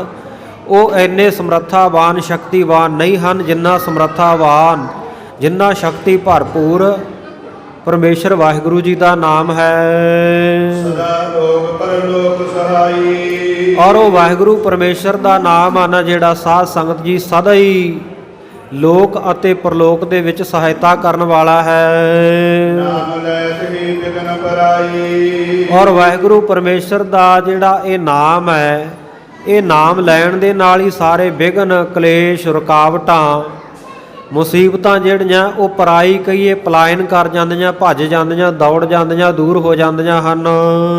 ਹਰੇ ਕਾ ਕਲ ਕਾਲ ਕਲ ਕਲੁਖ ਸਲੂਕਨ ਇਸ ਕਲਯੁਗ ਦੇ ਭਿਆਨਕ ਸਮੇਂ ਦੇ ਵਿੱਚ, ਕਲਾ ਕਲੇਸ਼ ਦੇ ਜ਼ਮਾਨੇ ਦੇ ਵਿੱਚ ਵਾਹਿਗੁਰੂ ਪਰਮੇਸ਼ਰ ਦਾ ਨਾਮ ਹੀ ਹੈ ਜਿਹੜਾ ਸਭ ਪ੍ਰਕਾਰ ਦੇ ਪਾਪਾਂ ਨੂੰ, ਦੁੱਖਾਂ ਨੂੰ ਨਾਸ਼ ਕਰਨ ਵਾਲਾ ਹੈ, ਹਰਨ ਵਾਲਾ ਹੈ। ਨਾਮ ਕਟਿਓ ਜਨ ਜੀਵਾ ਭੁਖਨ ਕਹਿੰਦੇ ਉਹਨਾਂ ਦੇ ਸਾਰੇ ਦੁੱਖਾਂ ਪਾਪਾਂ ਨੂੰ ਇਹ ਵਾਹਿਗੁਰੂ ਦਾ ਨਾਮ ਕੱਟ ਦਿੰਦਾ, ਦੂਰ ਕਰ ਦਿੰਦਾ ਹੈ। ਜਿਨ੍ਹਾਂ ਨੇ ਇਹ ਵਾਹਿਗੁਰੂ ਦੇ ਨਾਮ ਨੂੰ ਆਪਣੇ ਗਲੇ ਦਾ, ਆਪਣੇ ਹਿਰਦੇ ਦਾ ਗਹਿਣਾ ਬਣਾ ਲਿਆ। ਨਾਮ ਕਰਿਓ ਜਨ ਗਰੀਵਾ ਭੂਖਨ, ਜਿਵੇਂ ਗਲ ਦੇ ਵਿੱਚ ਕੋਈ ਗਹਿਣਾ ਪਾ ਲੈਂਦੇ ਆ ਆਪਾਂ, ਸੁੰਦਰ ਮਾਲਾ ਪਹਿਨ ਲੈਂਦੇ ਹਾਂ। ਕਹਿੰਦੇ ਜਿਨ੍ਹਾਂ ਦੇ ਕੰਠ ਦੇ ਵਿੱਚ ਇਹ ਵਾਹਿਗੁਰੂ ਦਾ ਨਾਮ ਵਸ ਗਿਆ ਹੈ, ਸੋ ਕਹਿੰਦੇ ਉਹਨਾਂ ਦੇ ਸਾਰੇ ਦੁੱਖ ਵਿਘਨ ਜਿਹੜੇ ਆ ਉਹ ਕਲਯੁਗ ਦੇ ਸਮੇਂ ਵਿੱਚ ਵਾਹਿਗੁਰੂ ਦਾ ਨਾਮ ਦੂਰ ਕਰ ਦਿੰਦਾ ਹੈ। ਤੋਰਾ ਮੰਗਲ ਸੁਖ ਕਲਿਆਣ ਦਾ ਵਾਹਿਗੁਰੂ ਪਰਮੇਸ਼ਰ ਦਾ ਜਿਹੜਾ ਨਾਮ ਹੈ, ਉਹ ਸਾਧ ਸੰਗਤ ਜੀ ਸਭ ਪ੍ਰਕਾਰ ਦੇ ਮੰਗਲ ਕਹੀਏ, ਖੁਸ਼ੀਆਂ, ਸੁੱਖ ਅਤੇ ਮੁਕਤੀ ਆਦਿਕ ਦਾ ਦੇਣ ਵਾਲਾ ਹੈ। ਹਰੇ ਮੰਗਲ ਹਾਨ ਤੇ ਅਮੰਗਲ ਜਿਹੜੇ ਵਿਘਨ ਹੈ, ਨਾ ਖੁਸ਼ੀ ਹੈ, ਬੁਰਿਆਈ ਹੈ, ਮੰਦੀਆਂ ਗੱਲਾਂ ਹਨ, ਵਿਘਨ ਹਨ, ਉਹਨਾਂ ਨੂੰ ਵਾਹਿਗੁਰੂ ਪਰਮੇਸ਼ਰ ਦਾ ਨਾਮ ਜਿਹੜਾ ਨਾਸ਼ ਕਰਕੇ ਸੋ ਇਸ ਪ੍ਰਕਾਰ ਹਿਰਦੇ ਦੇ ਵਿੱਚ ਗਿਆਨ ਬਖਸ਼ਦਾ ਹੈ। ਜਪਤ ਜਪਤ ਸ੍ਰੀ ਨਾਮ ਕੋ ਅਮੰਗਲਾਂ ਨੂੰ, ਵਿਘਨਾਂ ਨੂੰ ਦੂਰ ਕਰਦਾ ਹੈ ਤੇ ਵਾਹਿਗੁਰੂ ਦਾ ਨਾਮ ਜਪਦਿਆਂ ਜਪਦਿਆਂ ਹਲਕੈ ਫੁਰ ਮੈਂ ਗਿਆਨ ਜਿਹੜਾ ਉਹ ਹਿਰਦੇ ਦੇ ਵਿੱਚ ਪ੍ਰਗਟ ਹੋ ਆਉਂਦਾ, ਬ੍ਰਹਮ ਗਿਆਨ ਦੀ ਪ੍ਰਾਪਤੀ ਹੋ ਜਾਂਦੀ ਹੈ ਵਾਹਿਗੁਰੂ ਮੰਤਰ ਜਪਣ ਨਾਲ।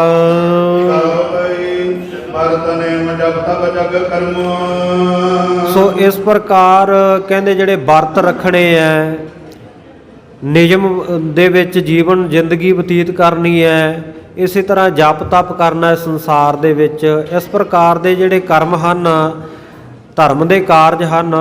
ਵਰਤ ਨਾਮ ਹੈ ਵੀ ਕਿਸੇ ਚੀਜ਼ ਤੋਂ ਦੂਰ ਰਹਿਣਾ, ਜਿਹੜੀ ਚੀਜ਼ ਤੋਂ ਦੂਰ ਰਹਿਣ ਵਾਸਤੇ ਆਖਿਆ, ਜੋ ਕਾਰਜ ਕਰਨ ਵਾਸਤੇ ਕੀਤੇ ਗਏ ਹੈ ਉਹਨਾਂ ਨੂੰ ਨੇਮ ਦੇ ਨਾਲ, ਨਿਯਮ ਦੇ ਸਹਿ ਨਿਭਾਉਣਾ, ਇਹ ਨੇਮ ਹੁੰਦਾ ਹੈ।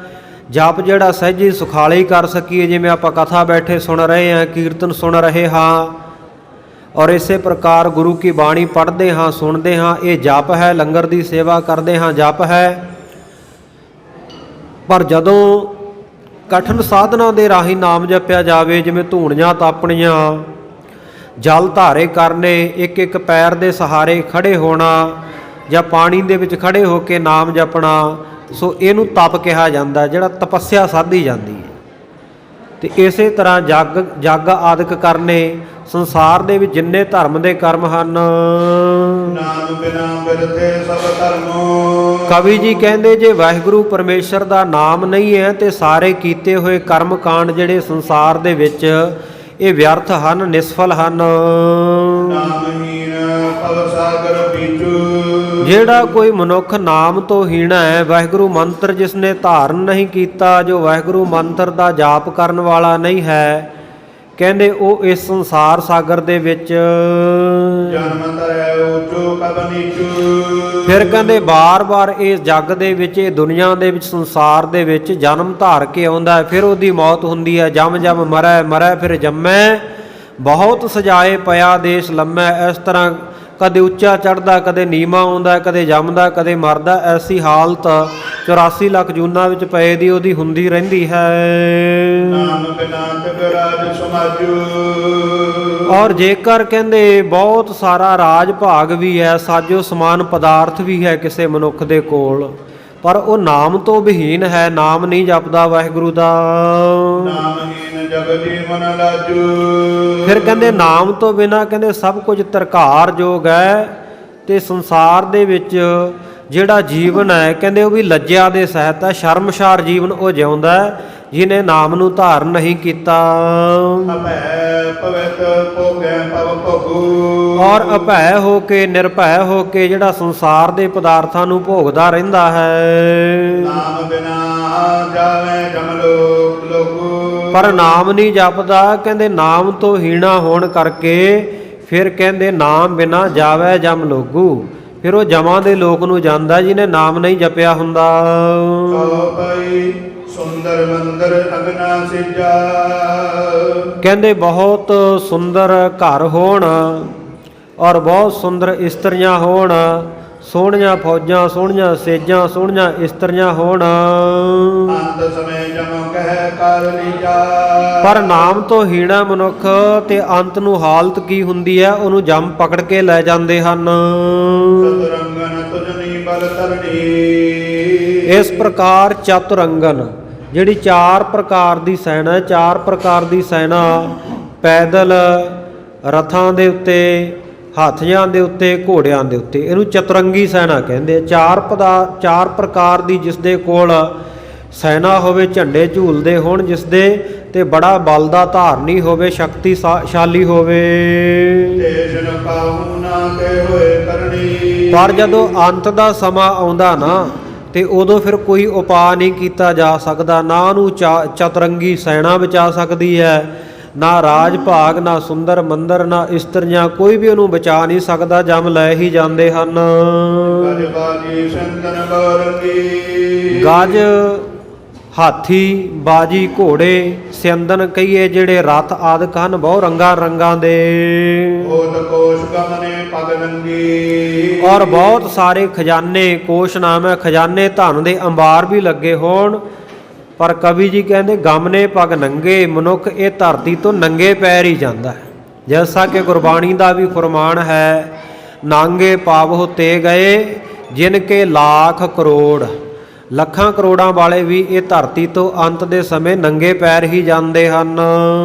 ਸਿਵਕਾ ਡੋਰੇ ਤਰ ਕਰ ਨਾਨਾ। ਸੁੰਦਰ ਜਿਹੜੀਆਂ ਪਾਲਕੀਆਂ ਹਨ, ਡੋਲੇ ਹਨ ਤਰ੍ਹਾਂ ਤਰ੍ਹਾਂ ਦੇ, ਉਹਨਾਂ ਸਭਨਾਂ ਨੂੰ ਛੱਡ ਕਰਕੇ ਨਾਮ ਬਿਨਾ ਜਮਪੁਰੀ ਪਿਆਨਾ। ਜਿਹੜਾ ਮਨੁੱਖ ਨਾਮ ਤੋਂ ਵਿਹੂਣਾ ਹੈ, ਵਾਹਿਗੁਰੂ ਮੰਤਰ ਜੀ ਦੇ ਕੰਠ ਦੇ ਵਿੱਚ ਨਹੀਂ ਹੈ, ਮੂੰਹ ਦੇ ਵਿੱਚ ਵਾਹਿਗੁਰੂ ਦਾ ਜਾਪ ਨਹੀਂ ਹੈ, ਉਹ ਕਹਿੰਦੇ ਅੰਤ ਨੂੰ ਜਮਪੁਰੀ ਨੂੰ ਹੀ ਜਾਂਦਾ ਹੈ, ਸਭ ਕੁਝ ਛੱਡ ਛਡਾ ਕੇ। ਨਾਮਹੀਨ ਅਸ ਸਵਾਸ ਸਹਿਤ ਹੈ। ਕਹਿੰਦੇ ਨਾਮ ਤੋਂ ਹੀਣਾ ਤਾਂ ਬੰਦਾ ਕਹਿੰਦੇ ਐਉਂ ਹੈ ਜਿਵੇਂ ਸਵਾਸਾਂ ਤੋਂ ਵਿਹੂਣ ਹੋਵੇ, ਉਹ ਸਾਹ ਕਿਵੇਂ ਲੈਂਦਾ ਹੈ। ਨਾਮ ਤੋਂ ਵਿਹੀਣੇ ਬੰਦੇ ਦੇ ਜਿਹੜੇ ਸਾਹ ਚੱਲਦੇ ਉਹ ਇਸ ਤਰ੍ਹਾਂ ਹਨ। ਜਿਹ ਬਿਦ ਪਸਰਾ ਭੂਖ ਬਹਿਤ ਹੈ। ਜਿਵੇਂ ਕਹਿੰਦੇ ਭਸਰਾ ਜਿਹੜੀ ਖੱਲ ਹੁੰਦੀ ਹੈ, ਸਾਧ ਸੰਗਤ ਲੋਹਾਰ ਜਦੋਂ ਲੋਹੇ ਨੂੰ ਕੁੱਟ ਕੇ ਉਹਨੂੰ ਕੋਈ ਹੋਰ ਆਕਾਰ ਦਿੰਦੇ ਆ, ਹੋਰ ਸ਼ੇਪ ਦਿੰਦੇ ਆ ਨਾ। ਤੇ ਅੱਗ ਨੂੰ ਮਘਾਉਣ ਦੇ ਵਾਸਤੇ ਉਹਨਾਂ ਦੇ ਹੱਥ ਵਿੱਚ ਜਿਹੜੀ ਖੱਲ ਫੜੀ ਹੁੰਦੀ ਹੈ, ਜਿਹਦੇ ਨਾਲ ਉਹ ਹਵਾ ਦਿੰਦੇ ਆ। ਕਹਿੰਦੇ ਨਾਮਹੀਣ ਬੰਦਾ ਐਸਾ ਹੈ, ਜਿਵੇਂ ਕਹਿੰਦੇ ਭਸਰਾ ਹੁੰਦਾ, ਖੱਲਾ ਹੁੰਦਾ, ਲੋਹਾਰ ਭੱਠੀ ਨੂੰ ਹਵਾ ਦਿੰਦਾ, ਜਿਸ ਦੇ ਨਾਲ ਉਹਦੇ ਵਿੱਚ ਵੀ ਹਵਾ ਭਰਦੀ ਤੇ ਨਿਕਲਦੀ ਹੈ। ਇਸੇ ਤਰ੍ਹਾਂ ਕਹਿੰਦੇ ਜਿਵੇਂ ਉਹਦੇ ਵਿੱਚ ਹਵਾ ਭਰਦੀ ਨਿਕਲਦੀ ਹੈ, ਕਿਸੇ ਕੰਮ ਨਹੀਂ, ਉਹ ਜਿਉਂਦਾ ਤਾਂ ਨਹੀਂ ਹੈ ਖੱਲ ਜਿਹੜੀ ਲੋਹਾਰ ਦੇ ਹੱਥ ਵਿੱਚ ਹੈ। ਇਸੇ ਤਰ੍ਹਾਂ ਕਹਿੰਦੇ ਨਾਮ ਤੋਂ ਹੀਣਾ ਹੋ ਕੇ ਮਨੁੱਖ ਜਿਤਨੇ ਸਵਾਸ ਲੈਂਦਾ, ਜਿੰਨੀ ਜ਼ਿੰਦਗੀ ਲਗਾਉਂਦਾ ਹੈ, ਉਹਦੇ ਵੀ ਕਹਿੰਦੇ ਸਾਹ ਮਾਨੋ ਇਉਂ ਹੀ ਵਿਅਰਥ ਆਉਂਦੇ ਜਾਂਦੇ ਹਨ। ਨਾਮ ਜਪਤ ਤੇ ਵੱਡੇ ਵਡੇਰੀ। ਸੋ ਕਹਿੰਦੇ ਨਾਮ ਨੂੰ ਜਿਹੜੇ ਜਪਣ ਵਾਲੇ ਐ ਉਹੀ ਵੱਡੇ ਤੇ ਵਡੇਰੇ, ਵੱਡਿਆਂ ਤੋਂ ਵੀ ਵੱਡੇ ਆਖੇ ਜਾਂਦੇ ਹਨ। ਤਿਨ ਜਮਦੂਤ ਨ ਆਵਤ ਦੇਵੀ। ਔਰ ਨਾਮ ਜਪਣ ਵਾਲਿਆਂ ਦੇ ਨੇੜੇ ਜਮਦੂਤ ਦੀ ਵੀ ਹੈਸੀਅਤ ਨਹੀਂ ਕਿ ਉਹਨਾਂ ਦੇ ਨੇੜੇ ਆ ਜਾਵੇ। ਆਪਾਂ ਰੱਖਿਆ ਦੇ ਸ਼ਬਦ ਰੋਜ਼ ਪੜ੍ਹਦੇ ਹਾਂ ਤੇ ਸਤਿਗੁਰੂ ਜੀ ਬਚਨ ਕਰਦੇ ਆ, ਜਹ ਸਾਧੂ ਗੋਬਿੰਦ ਭਜਨ ਕੀਰਤਨ ਨਾਨਕ ਨੀਤ, ਨਾ ਹਉ ਨਾ ਤੂੰ ਨਹਿ ਛੁੱਟ ਹੈ, ਨਿਕਟ ਨਾ ਜਾਈਏ ਹਦੂਤ। ਧਰਮ ਰਾਜੇ ਨੇ ਆਪਣੇ ਦੂਤਾਂ ਨੂੰ, ਜਮਦੂਤਾਂ ਨੂੰ ਇਹ ਤਾਕੀਦ ਕੀਤੀ ਹੋਈ ਹੈ, ਇਹ ਗੱਲ ਪੱਕੀ ਧਾਰਨ ਕਰਵਾਈ ਹੋਈ ਹੈ। ਕਹਿੰਦਾ ਜਿੱਥੇ ਰੱਬ ਦਾ ਭਜਨ ਹੋ ਰਿਹਾ ਹੋਵੇ, ਰੱਬੀ ਬਾਣੀ ਦਾ ਕੀਰਤਨ ਹੋ ਰਿਹਾ ਹੋਵੇ, ਕਹਿੰਦੇ ਉਹ ਰੱਬੀ ਬਾਣੀ ਦਾ ਕੀਰਤਨ ਕਰਨ ਵਾਲੇ, ਭਜਨ ਕਰਨ ਵਾਲੇ ਸਤਸੰਗੀ ਪੁਰਖਾਂ ਦੇ ਨੇੜੇ ਨਾ ਜਾਇਓ। ਕਹਿੰਦੇ ਕਿਉਂ? ਕਹਿੰਦੇ ਜੇ ਉਹਨਾਂ ਨੇ ਤੁਹਾਨੂੰ ਉੱਥੇ ਗਿਆਨ ਨੂੰ ਬੰਨ੍ਹ ਲਿਆ, ਜਮਦੂਤ ਸਾਰਿਆਂ ਨੂੰ ਬੰਨ੍ਹਣ ਵਾਸਤੇ ਆਉਂਦੇ ਆ ਭਾਈ, ਪਰ ਜਿਹੜੇ ਨਾਮ ਜਪਣ ਵਾਲੇ ਆ ਉਹਨਾਂ ਤੋਂ ਜਮਦੂਤਾਂ ਦਾ ਰਾਜਾ ਧਰਮ ਰਾਜਾ ਵੀ ਡਰਦਾ। ਕਹਿੰਦਾ ਜੇ ਰੱਬ ਦਾ ਨਾਮ ਜਪਣ ਵਾਲਿਆਂ ਨੇ ਤੁਹਾਨੂੰ ਉੱਥੇ ਬੰਨ੍ਹ ਲਿਆ ਨਾ, ਕਹਿੰਦੇ ਨਾ ਹਉ ਨਾ ਤੂੰ ਨਹਿ ਛੁੱਟ ਹੈ, ਕਹਿੰਦੇ ਨਾ ਤਾਂ ਕਹਿੰਦੇ ਮੈਂ ਤੁਹਾਨੂੰ ਛੁਡਾ ਸਕਦਾ, ਜੇ ਮੈਂ ਛਡਾਉਣ ਗਿਆ ਉਹਨਾਂ ਨੇ ਮੈਨੂੰ ਵੀ ਬੰਨ੍ਹ ਲੈਣਾ। ਨਾ ਮੈਂ ਛੁੱਟ ਸਕਦਾ, ਨਾ ਤੁਸੀਂ ਛੁੱਟ ਸਕਦੇ ਆ, ਨਾ ਸਾਨੂੰ ਕੋਈ ਉੱਥੇ ਹੋਰ ਛਡਾਉਣ ਵਾਲਾ ਹੋਵੇਗਾ। ਇਸ ਕਰਕੇ ਰੱਬ ਦਾ ਭਜਨ ਕਰਨ ਵਾਲਿਆਂ ਦੇ ਨੇੜੇ ਨਾ ਜਾਇਓ। ਤੇ ਕਵੀ ਜੀ ਕਹਿੰਦੇ ਜਿਹੜੇ ਨਾਮ ਜਪ ਕੇ ਵੱਡੇ ਵਡੇਰੇ ਬਣ ਗਏ, ਵੱਡਿਆਂ ਤੋਂ ਵੀ ਵੱਡੀ ਅਵਸਥਾ ਜਿਨ੍ਹਾਂ ਨੇ ਪ੍ਰਾਪਤ ਕਰ ਲਈ ਹੈ, ਤਿੰਨ ਜਮਦੂਤ ਨਾ ਆਵਤ ਨੇਰੇ, ਜਮਦੂਤ ਉਹਨਾਂ ਦੇ ਨੇੜੇ ਵੀ ਨਹੀਂ ਆਉਂਦੇ ਗੁਰਬਾਣੀ ਦੇ ਵਾਕਾਂ ਮੁਤਾਬਕ। ਨਾਮ ਨਾ ਜਪੈ ਅਕਿਰਤ ਘਣ। ਜਿਹੜੇ ਸਾਧ ਸੰਗਤ ਜੀ ਵਾਹਿਗੁਰੂ ਪਰਮੇਸ਼ਰ ਦਾ ਨਾਮ ਨਹੀਂ ਜਪਦੇ, ਉਹ ਵਾਹਿਗੁਰੂ ਨੇ ਸਾਨੂੰ ਕਿੰਨੀਆਂ ਦਾਤਾਂ ਦਿੱਤੀਆਂ, ਉਹਦੇ ਪਰਉਪਕਾਰਾਂ ਨੂੰ ਵਿਸਾਰ ਕੇ ਅਕਿਰਤ ਘਣ ਬਣ ਜਾਂਦੇ ਆ। ਕਹਿੰਦੇ ਉਹ ਅਕਿਰਤ ਘਣ ਆ ਜਿਹੜੇ ਵਾਹਿਗੁਰੂ ਪਰਮੇਸ਼ਰ ਦੇ ਕੀਤੇ ਨੂੰ ਜਾਣਦੇ ਨਹੀਂ, ਉਹਦਾ ਨਾਮ ਨਹੀਂ ਜਪਦੇ। ਜੋ ਅਬਮਤ ਦਾਤਾਰ। ਤੇ ਉਹ ਵਾਹਿਗੁਰੂ ਪਰਮੇਸ਼ਰ ਜਿਹੜਾ ਅਬਮਤ ਮਨ ਮੰਗੇ, ਮਨ ਜਿਸ ਤਰ੍ਹਾਂ ਦੇ ਪਦਾਰਥਾਂ ਨੂੰ ਵਾਂਛਦਾ ਚਾਹੁੰਦਾ ਹੈ, ਸੋ ਉਹਨਾਂ ਦਾ ਦਾਤਾ ਹੈ, ਉਹ ਦਾਤਾ ਸਾਨੂੰ ਬਖਸ਼ਣ ਵਾਲਾ ਹੈ। ਜਗ ਵਡਿਆਈ ਬਾਦ ਮੈਂ। ਪਰ ਉਹਦੇ ਨਾਮ ਨੂੰ ਛੱਡ ਕੇ ਜਿਹੜੇ ਅਕਿਰਤ ਘਣ ਬਣ ਗਏ ਐ, ਉਹਨਾਂ ਦਾ ਜੀਵਨ ਕੈਸਾ ਹੈ? ਕਹਿੰਦੇ ਸੰਸਾਰ ਦੇ ਵਿੱਚ ਜਾਂ ਤਾਂ ਆਪਣੀ ਵਡਿਆਈ ਭਾਲਦੇ ਆ, ਜਾਂ ਬਾਦ ਮੈਂ ਲੜਾਈ ਝਗੜਿਆਂ ਦੇ ਵਿੱਚ ਹੀ ਜੀਵਨ ਉਹਨਾਂ ਦਾ ਵਿਅਰਥ ਜਾਂਦਾ ਹੈ। ਪੁਰਜੇ ਮੰਦ ਗਵਾਰ। ਕਹਿੰਦੇ ਉਹ ਮੰਦੀ ਮੱਤ ਵਾਲੇ, ਭੈੜੀ ਮੱਤ ਵਾਲੇ, ਖੋਟੀ ਬੁੱਧੀ ਵਾਲੇ ਗਵਾਰ ਮੂਰਖ ਜਿਹੜੇ ਐ, ਉਹ ਆਪਣੀ ਮਾਣ ਵਡਿਆਈ ਕਰਨ ਕਰਾਉਣ ਦੇ ਵਿੱਚ ਜਾਂ ਝਗੜੇ ਕਰਨ ਵਿੱਚ ਹੀ ਉਲਝੇ ਰਹਿ ਜਾਂਦੇ ਹਨ। ਚੌਪਈ ਜਾਨਤ ਸੰਤ ਨਾਮ ਪ੍ਰਤਾਪੂ। ਜਿਹੜੇ ਰੱਬ ਦੇ ਪਿਆਰੇ ਸੰਤ ਹੈ, ਉਹ ਸਾਧ ਸੰਗਤ ਜੀ ਇਸ ਵਾਹਿਗੁਰੂ ਪਰਮੇਸ਼ਰ ਦੇ ਨਾਮ ਦੇ ਪ੍ਰਤਾਪ ਨੂੰ, ਇਹਦੀ ਮਹਿਮਾ ਨੂੰ ਜਾਣਦੇ ਹਨ। ਕੇ ਪਾਇਓ ਜਪ ਅਜਪੂ।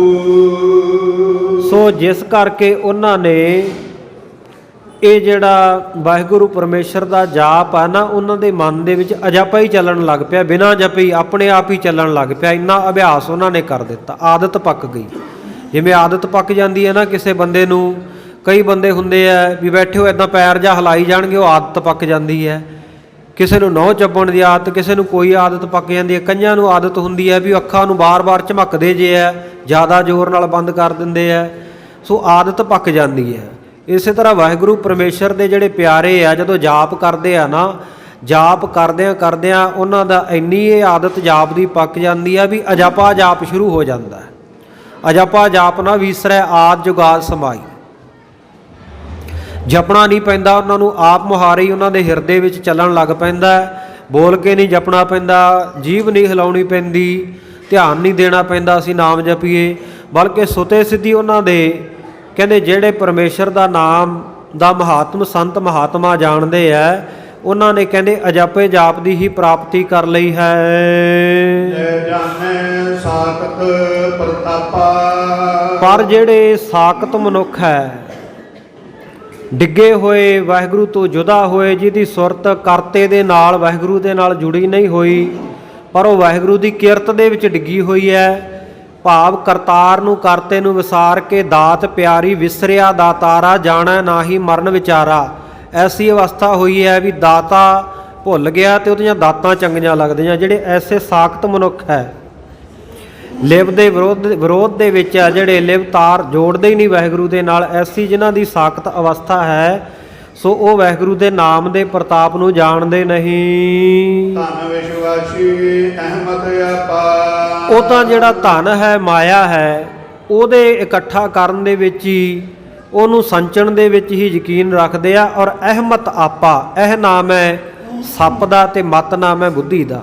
ਕਹਿੰਦੇ ਸੱਪ ਵਰਗੀ ਬੁੱਧੀ ਦੇ ਵਿੱਚ ਹੀ ਉਹ ਆਪਣਾ ਆਪਾ ਗਵਾ ਲੈਂਦੇ ਆ। ਜਿਵੇਂ ਸੱਪ ਸਾਧ ਸੰਗਤ ਜੀ ਜਿੱਥੇ ਮਾਇਆ ਹੋਵੇ ਉਹਦੇ ਉੱਤੇ ਕੁੰਡਲੀ ਮਾਰ ਕੇ ਬੈਠਾ ਰਹਿੰਦਾ, ਇਸੇ ਤਰ੍ਹਾਂ ਜਿਹੜੇ ਸਾਖਤ ਮਨਮੁਖ ਮਨੁੱਖ ਆ ਨਾ, ਉਹ ਵਾਹਿਗੁਰੂ ਪਰਮੇਸ਼ਰ ਦੇ ਨਾਮ ਨੂੰ ਛੱਡ ਕੇ ਸਿਰਫ ਮਾਇਆ ਦੇ ਦੁਆਲੇ ਕੁੰਡਲੀ ਮਾਰੀ ਰੱਖਦੇ ਆ। ਸੱਪ ਵਰਗੀ ਬੁੱਧੀ ਹੈ ਉਹਨਾਂ ਦੀ।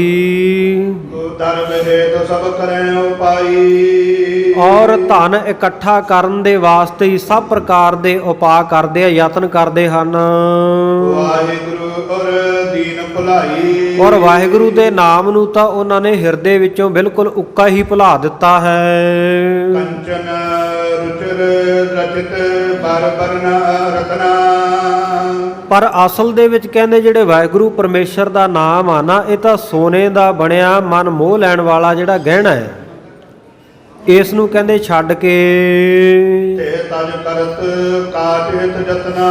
ਕਹਿੰਦੇ ਐਸੇ ਵਾਹਿਗੁਰੂ ਪਰਮੇਸ਼ਰ ਦੇ ਰਤਨਾ ਜਿਹੜੇ ਗਹਿਣੇ ਵਰਗਾ ਜਿਹੜਾ ਨਾਮ ਹੈ, ਉਹਨੂੰ ਛੱਡ ਕੇ ਕਹਿੰਦੇ ਲੋਕ ਕੱਚ ਨੂੰ ਸੰਚਣ ਵਾਸਤੇ, ਕੱਚ ਨੂੰ ਇਕੱਠਾ ਕਰਨ ਵਾਸਤੇ, ਭਾਵ ਪਦਾਰਥਾਂ ਨੂੰ ਇਕੱਤਰ ਕਰਨ ਵਾਸਤੇ ਸਾਖਤ ਲੋਕ ਯਤਨ ਕਰਦੇ ਰਹਿੰਦੇ ਹਨ, ਉਪਾਅ ਕਰਦੇ ਹਨ ਹਰ ਵੇਲੇ।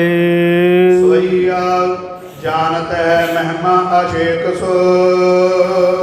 ਜਿਸ ਵਾਹਿਗੁਰੂ ਪਰਮੇਸ਼ਰ ਦੇ ਸ੍ਰੇਸ਼ਟ ਨਾਮ ਦੇ ਤੇ ਪ੍ਰਤਾਪ ਦੀ ਵਡਿਆਈ ਨੂੰ, ਸ਼ੇਸ਼ਨਾਗ ਬੇਅੰਤਤਾਈ ਨੂੰ ਜਾਣਦਾ ਹੈ। ਨਾਮੇ ਕੀ ਪ੍ਰਤਾਪ ਵਡਾਈ। ਨਾਮ ਦਾ ਪ੍ਰਤਾਪ ਕੀ ਹੈ, ਨਾਮ ਦੀ ਵਡਿਆਈ ਕਿੰਨੀ ਹੈ, ਇਸ ਗੱਲ ਨੂੰ ਜਾਣਦਾ ਹੈ। ਸੈਲਨ ਕਾਨਨ ਸੋ ਧਰਣੀ ਪਰ ਪਲਮੂਸੈ। ਜਿਹੜੀ ਸੈਲਨ ਕਾਨਨ ਸੋ ਧਰਨੀ ਪਰ ਸੈਲਨ ਕਾਨਨ ਸੋ ਧਰਨੀ, ਜਿਹੜੀ ਧਰਨੀ ਕਹੀਏ ਧਰਤੀ ਹੈ, ਸੈਲਨ ਨਾਮ ਪਹਾੜਾਂ ਦਾ ਤੇ ਕਾਨਨ ਨਾਮ ਜੰਗਲਾਂ ਦਾ। ਜਿਸ ਧਰਤੀ ਦੇ ਉੱਤੇ ਵੱਡੇ ਵੱਡੇ ਪਹਾੜ ਹਨ ਤੇ ਵੱਡੇ ਵੱਡੇ ਬਹੁਤ ਮੀਲਾਂ ਦੇ ਵਿੱਚ ਹੀ ਪਸਰੇ ਹੋਏ ਜੰਗਲਾਂ ਦੇ ਵਿੱਚ ਭਾਰੇ ਦਰਖਤ ਹਨ, ਸੋ ਧਰਤੀ ਜਿਹੜੀ ਦਰਖਤਾਂ ਅਤੇ ਪਹਾੜਾਂ ਦੇ ਭਾਰ ਨਾਲ ਲੱਦੀ ਹੋਈ ਹੈ। ਪਰ ਸੁਨੈ ਜਿਉ ਜਨ ਸੀਸ ਉਠਾਈ। ਪਰ ਸੁਨੈ ਨਾਮ ਫੁੱਲਾਂ ਦਾ ਹੈ। ਕਹਿੰਦੇ ਜਿਸ ਸ਼ੇਸ਼ ਨਾਗ ਨੇ ਇਹ ਬਹੁਤ ਭਾਰੀ ਧਰਤੀ, ਪਹਾੜਾਂ, ਦਰਖਤਾਂ ਦੇ ਸਹਿਤ, ਜੰਗਲਾਂ ਦੇ ਸਹਿਤ ਸਿਰ ਦੇ ਉੱਤੇ ਉਠਾਈ ਹੈ, ਉਹਨੂੰ ਭਾਰ ਨਹੀਂ ਲੱਗਦਾ। ਪ੍ਰਸੁੰਨ ਹੈ ਜਿਉਂ, ਇਉਂ ਲੱਗਦਾ ਉਹਨੂੰ ਜਿਵੇਂ ਫੁੱਲ ਹੀ ਚੱਕੇ ਹੁਣ ਹੌਲੇ ਹੌਲੇ।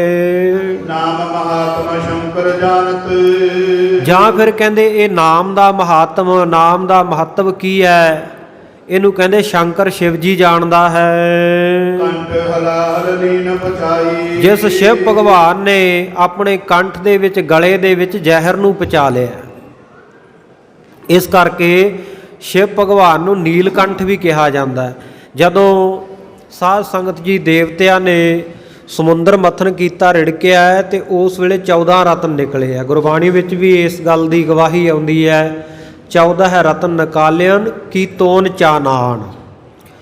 14 ਰਤਨ ਜਿਹੜੇ ਨਿਕਲੇ ਆ, ਅੰਮ੍ਰਿਤ, ਜ਼ਹਿਰ, ਸਤਮੁਖਾ ਘੋੜਾ, ਕਲਪ ਵ੍ਰਿਸ਼ ਇਤਿਆਦਿਕ ਜਿਹੜੇ 14 ਰਤਨ ਨਿਕਲੇ ਆ ਨਾ, ਦੇਵਤਿਆਂ ਨੇ ਆਪੋ ਦੇ ਵਿੱਚ ਵੰਡ ਲਏ। ਰਾਖਸ਼ਾਂ ਨੂੰ ਸ਼ਰਾਪ ਦੇ ਦਿੱਤੀ, ਮੋਹਣੀ ਰੂਪ ਧਾਰਨ ਕਰਕੇ ਵਿਸ਼ਨੂੰ ਨੇ ਉਹਦੇ ਰੂਪ ਦੇ ਉੱਤੇ ਮੋਹਿਤ ਹੋ ਕੇ ਸ਼ਰਾਬ ਹੀ ਪੀ ਗਏ। ਧਿਆਨ ਹੀ ਨਹੀਂ ਦਿੱਤਾ ਵੀ ਇਹਨਾਂ ਕੋਲ ਅੰਮ੍ਰਿਤ ਵੀ ਹੈ, ਉਹ ਪੀ ਕੇ ਅਸੀਂ ਵੀ ਅਮਰ ਹੋ ਜਾਈਏ। ਦੇਵਤਿਆਂ ਨੂੰ ਅੰਮ੍ਰਿਤ ਦੇ ਦਿੱਤਾ ਤੇ ਬਾਕੀ ਰਹਿ ਗਿਆ ਜ਼ਹਿਰ। ਜਦੋਂ ਸਾਰੇ ਪਦਾਰਥ ਵੰਡੇ ਗਏ, 13 ਰਤਨ ਵੰਡੇ ਗਏ, 14ਵਾਂ ਜ਼ਹਿਰ ਬਾਕੀ ਰਹਿ ਗਿਆ। ਹੁਣ ਸੋਚਦੇ ਆ ਵੀ ਆ ਜ਼ਹਿਰ ਦਾ ਕੀ ਕਰੀਏ। ਜੇ ਧਰਤੀ ਤੇ ਸੁੱਟਦੇ ਆ ਸਾੜ ਦੇਵੇਗਾ ਜ਼ਹਿਰ ਧਰਤੀ ਨੂੰ, ਕੋਲ ਰੱਖਦੇ ਆ ਤਾਂ ਵੀ ਠੀਕ ਗੱਲ ਨਹੀਂ। ਜ਼ਹਿਰ ਦਾ ਕੀ ਕੀਤਾ ਜਾਵੇ। ਉਸ ਵੇਲੇ ਕਹਿੰਦੇ ਸ਼ਿਵ ਭਗਵਾਨ ਦੀ ਵਡਿਆਈ ਕਰਕੇ ਉਹਨਾਂ ਨੂੰ ਕਹਿੰਦੇ ਜੀ ਇਹ ਤਾਂ ਕਹਿੰਦੇ ਕੰਮ ਸਾਡੇ ਸ਼ਿਵ ਭਗਵਾਨ ਕਰ ਸਕਦੇ ਆ, ਉਹ ਮਹਾਦੇਵ ਆ, ਦੇਵਾਂ ਦੇ ਵੀ ਦੇਵ ਹੈ, ਦੇਵਤਿਆਂ ਵਿੱਚੋਂ ਸ੍ਰੇਸ਼ਟ ਹੈ। ਜਦੋਂ ਉਹਨਾਂ ਨੂੰ ਮਹਾਦੇਵ ਕਹਿ ਕੇ ਵਡਿਆਈ ਕੀਤੀ ਤੇ ਸ਼ਿਵ ਭਗਵਾਨ ਨੂੰ ਚੰਗਾ ਲੱਗਿਆ ਵੀ ਮੇਰੀ ਵਡਿਆਈ ਕਰਦੇ ਆ। ਕਹਿੰਦੇ ਲਿਆਓ ਵੀ, ਜੇ ਮੇਰੇ ਹਿੱਸੇ ਕਹਿੰਦੇ ਹੋ, ਜਿਵੇਂ ਤੁਹਾਡਾ ਹੁਕਮ ਹੈ ਮੈਂ ਇਹਨੂੰ ਧਾਰਨ ਕਰ ਲੈਣਾ। ਕਹਿੰਦੇ ਭਗਵਾਨ ਸ਼ਿਵ ਨੇ ਉਸ ਵੇਲੇ ਉਹ ਸਾਰਾ ਜ਼ਹਿਰ ਸੀ ਜਿਹੜਾ ਆਪਣੇ ਮੁਖ ਦੇ ਰਾਹੀਂ ਅੰਦਰ ਲੰਘਾ ਲਿਆ, ਪਰ ਪੇਟ ਵਿੱਚ ਨਹੀਂ ਲੈ ਕੇ ਗਏ। ਕਿਉਂ ਪੇਟ ਵਿੱਚ ਜਾਂਦਾ ਤੇ ਸਾਰੇ ਸਰੀਰ ਵਿੱਚ ਫੈਲ ਕੇ ਤੇ ਉਹ ਜ਼ਹਿਰ ਚੜ ਜਾਣਾ ਸੀ, ਮ੍ਰਿਤੂ ਹੋ ਜਾਣੀ ਸੀ, ਮੌਤ ਹੋ ਜਾਣੀ ਸੀ। ਭਗਵਾਨ ਸ਼ਿਵ ਨੇ ਉਹਨੂੰ ਆਪਣੇ ਕੰਠ ਦੇ ਵਿੱਚ ਰੋਕਿਆ ਹੋਇਆ, ਗਲੇ ਵਿੱਚ ਰੋਕਿਆ ਹੋਇਆ, ਜਿਸ ਕਰਕੇ ਉਹਨਾਂ ਦਾ ਗਲਾ ਨੀਲਾ ਹੋ ਗਿਆ। ਇਹ ਸਨਾਤਨਵਾਦ ਦੇ ਵਿੱਚ ਸਾਖੀਆਂ ਆਉਂਦੀਆਂ। ਕਹਿੰਦੇ ਉਹਨਾਂ ਨੇ ਜ਼ਹਿਰ ਨੂੰ ਆਪਣੇ ਕੰਠ ਦੇ ਵਿੱਚ ਠਹਿਰਾ ਲਿਆ, ਰੋਕ ਲਿਆ, ਜਿਸ ਕਰਕੇ ਉਹਨਾਂ ਦਾ ਗਲਾ ਨੀਲਾ ਹੋ ਗਿਆ, ਜਿਸ ਕਰਕੇ ਸ਼ਿਵ ਭਗਵਾਨ ਦਾ ਨਾਮ ਨੀਲਕੰਠ ਵੀ ਲਿਆ ਜਾਂਦਾ, ਨੀਲਕੰਠ ਵੀ ਕਹਿੰਦੇ ਆ। ਸੋ ਕਹਿੰਦੇ ਨਾਮ ਦਾ ਮਹਾਤਮ ਉਹ ਸ਼ੰਕਰ ਭਗਵਾਨ, ਸ਼ਿਵ ਜੀ ਭਗਵਾਨ ਜਾਣਦੇ ਆ, ਜਿਨ੍ਹਾਂ ਨੇ ਜ਼ਹਿਰ ਨੂੰ ਆਪਣੇ ਕੰਠ ਦੇ ਵਿੱਚ ਹੀ ਪਚਾ ਲਿਆ ਹੈ। ਆਤਮ ਕੋ ਪਲ ਰੀਤ ਪਛਾਨਤ। ਆਤਮ ਭੂ ਬ੍ਰਹਮੇ ਦਾ ਨਾਮ ਹੈ।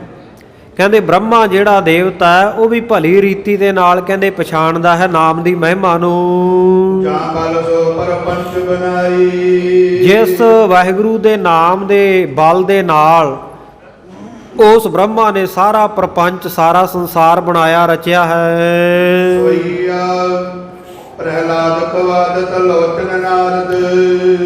ਹੁਣ ਅੱਗੇ ਦੱਸਦੇ ਆ ਵੀ ਚਾਰੇ ਯੁੱਗਾਂ ਦੇ ਵਿੱਚ ਜਿੰਨੇ ਭਗਤ ਜਨਮੇ ਆ ਉਹਨਾਂ ਨੇ ਆਪਣਾ ਭਰਮ ਕਿਵੇਂ ਦੂਰ ਕੀਤਾ। ਕਵੀ ਜੀ ਕਹਿੰਦੇ ਉਹਨਾਂ ਨੇ ਨਾਮ ਦੇ ਨਾਲ ਆਪਣਾ ਭਰਮ ਦੂਰ ਕੀਤਾ। ਕਿਸੇ ਤਰ੍ਹਾਂ ਦਾ ਵੀ ਕਿਸੇ ਨੂੰ ਭਰਮ ਸੀ, ਜਦੋਂ ਵਾਹਿਗੁਰੂ ਦਾ ਨਾਮ ਜਪਣ ਲੱਗ ਪਏ ਸਭ ਪ੍ਰਕਾਰ ਦੇ ਭਰਮ ਦੂਰ ਹੋ ਗਏ ਤੇ ਉਹਨਾਂ ਨੂੰ ਲੋਕ ਸੰਤ ਭਗਤ ਕਹਿ ਕੇ ਸਤਿਕਾਰ ਦੇਣ ਲੱਗ ਪਏ। ਉਹਨਾਂ ਦਾ ਵਰਣਨ ਕਰਦੇ ਆ ਵੀ ਉਹ ਕੌਣ ਕੌਣ ਹੈ, ਕਿਹਨੇ ਕਿਹਨੇ ਨਾਮ ਜਪ ਕੇ ਆਪਣੇ ਭਰਮ ਦੂਰ ਕੀਤੇ, ਭਗਤ ਸੰਤ ਬਣੇ ਆ। ਤੋ ਕਵੀ ਜੀ ਕਹਿੰਦੇ ਪ੍ਰਹਲਾਦ, ਕਵਾਦ, ਤਰਲੋਚਨ, ਨਾਰਦ, ਸਾਰਿਆਂ ਦੇ ਨਾਮ ਲੈ ਕੇ ਇੱਥੇ ਸੰਖੇਪ ਦੇ ਵਿੱਚ ਹੀ ਕਵੀ ਜੀ ਨੇ ਕਹਿ ਦਿੱਤਾ ਹੈ, ਕਿਉਂਕਿ ਵਿਸਥਾਰ ਕਰਦੇ ਤਾਂ ਇਹ ਮੰਗਲ ਹੋਰ ਬਹੁਤ ਵੱਧ ਜਾਣੇ ਸੀ, ਕੱਲੇ ਕੱਲੇ ਸੰਤ ਭਗਤ ਦਾ ਜੀਵਨ। ਤੇ ਆਪਾਂ ਵੀ ਜੇ ਵਿਸਥਾਰ ਦੇ ਵਿੱਚ ਜਾਵਾਂਗੇ ਕੱਲੇ ਕੱਲੇ ਭਗਤ ਦਾ, ਸੰਤਾਂ ਮਹਾਂਪੁਰਖਾਂ ਦਾ ਜੀਵਨ ਆਪਾਂ ਸਾਧ ਸੰਗਤ ਜੀ ਵਿਚਾਰਾਂਗੇ ਇੱਥੇ ਵੀ ਕਦੋਂ ਹੋਏ, ਕਿਵੇਂ ਉਹ ਭਗਤੀ ਵਾਲੇ ਪਾਸੇ ਆਏ, ਕਿਵੇਂ ਨਾਮ ਜਪਿਆ, ਕਿਵੇਂ ਉਹਨਾਂ ਦੀ ਮਹਿਮਾ ਸੰਸਾਰ ਵਿੱਚ ਫੈਲੀ। ਤੇ ਬਹੁਤ ਲੰਬਾ ਚੌੜਾ ਸਮਾਂ ਚਾਹੀਦਾ ਇਹਦੇ ਵਾਸਤੇ।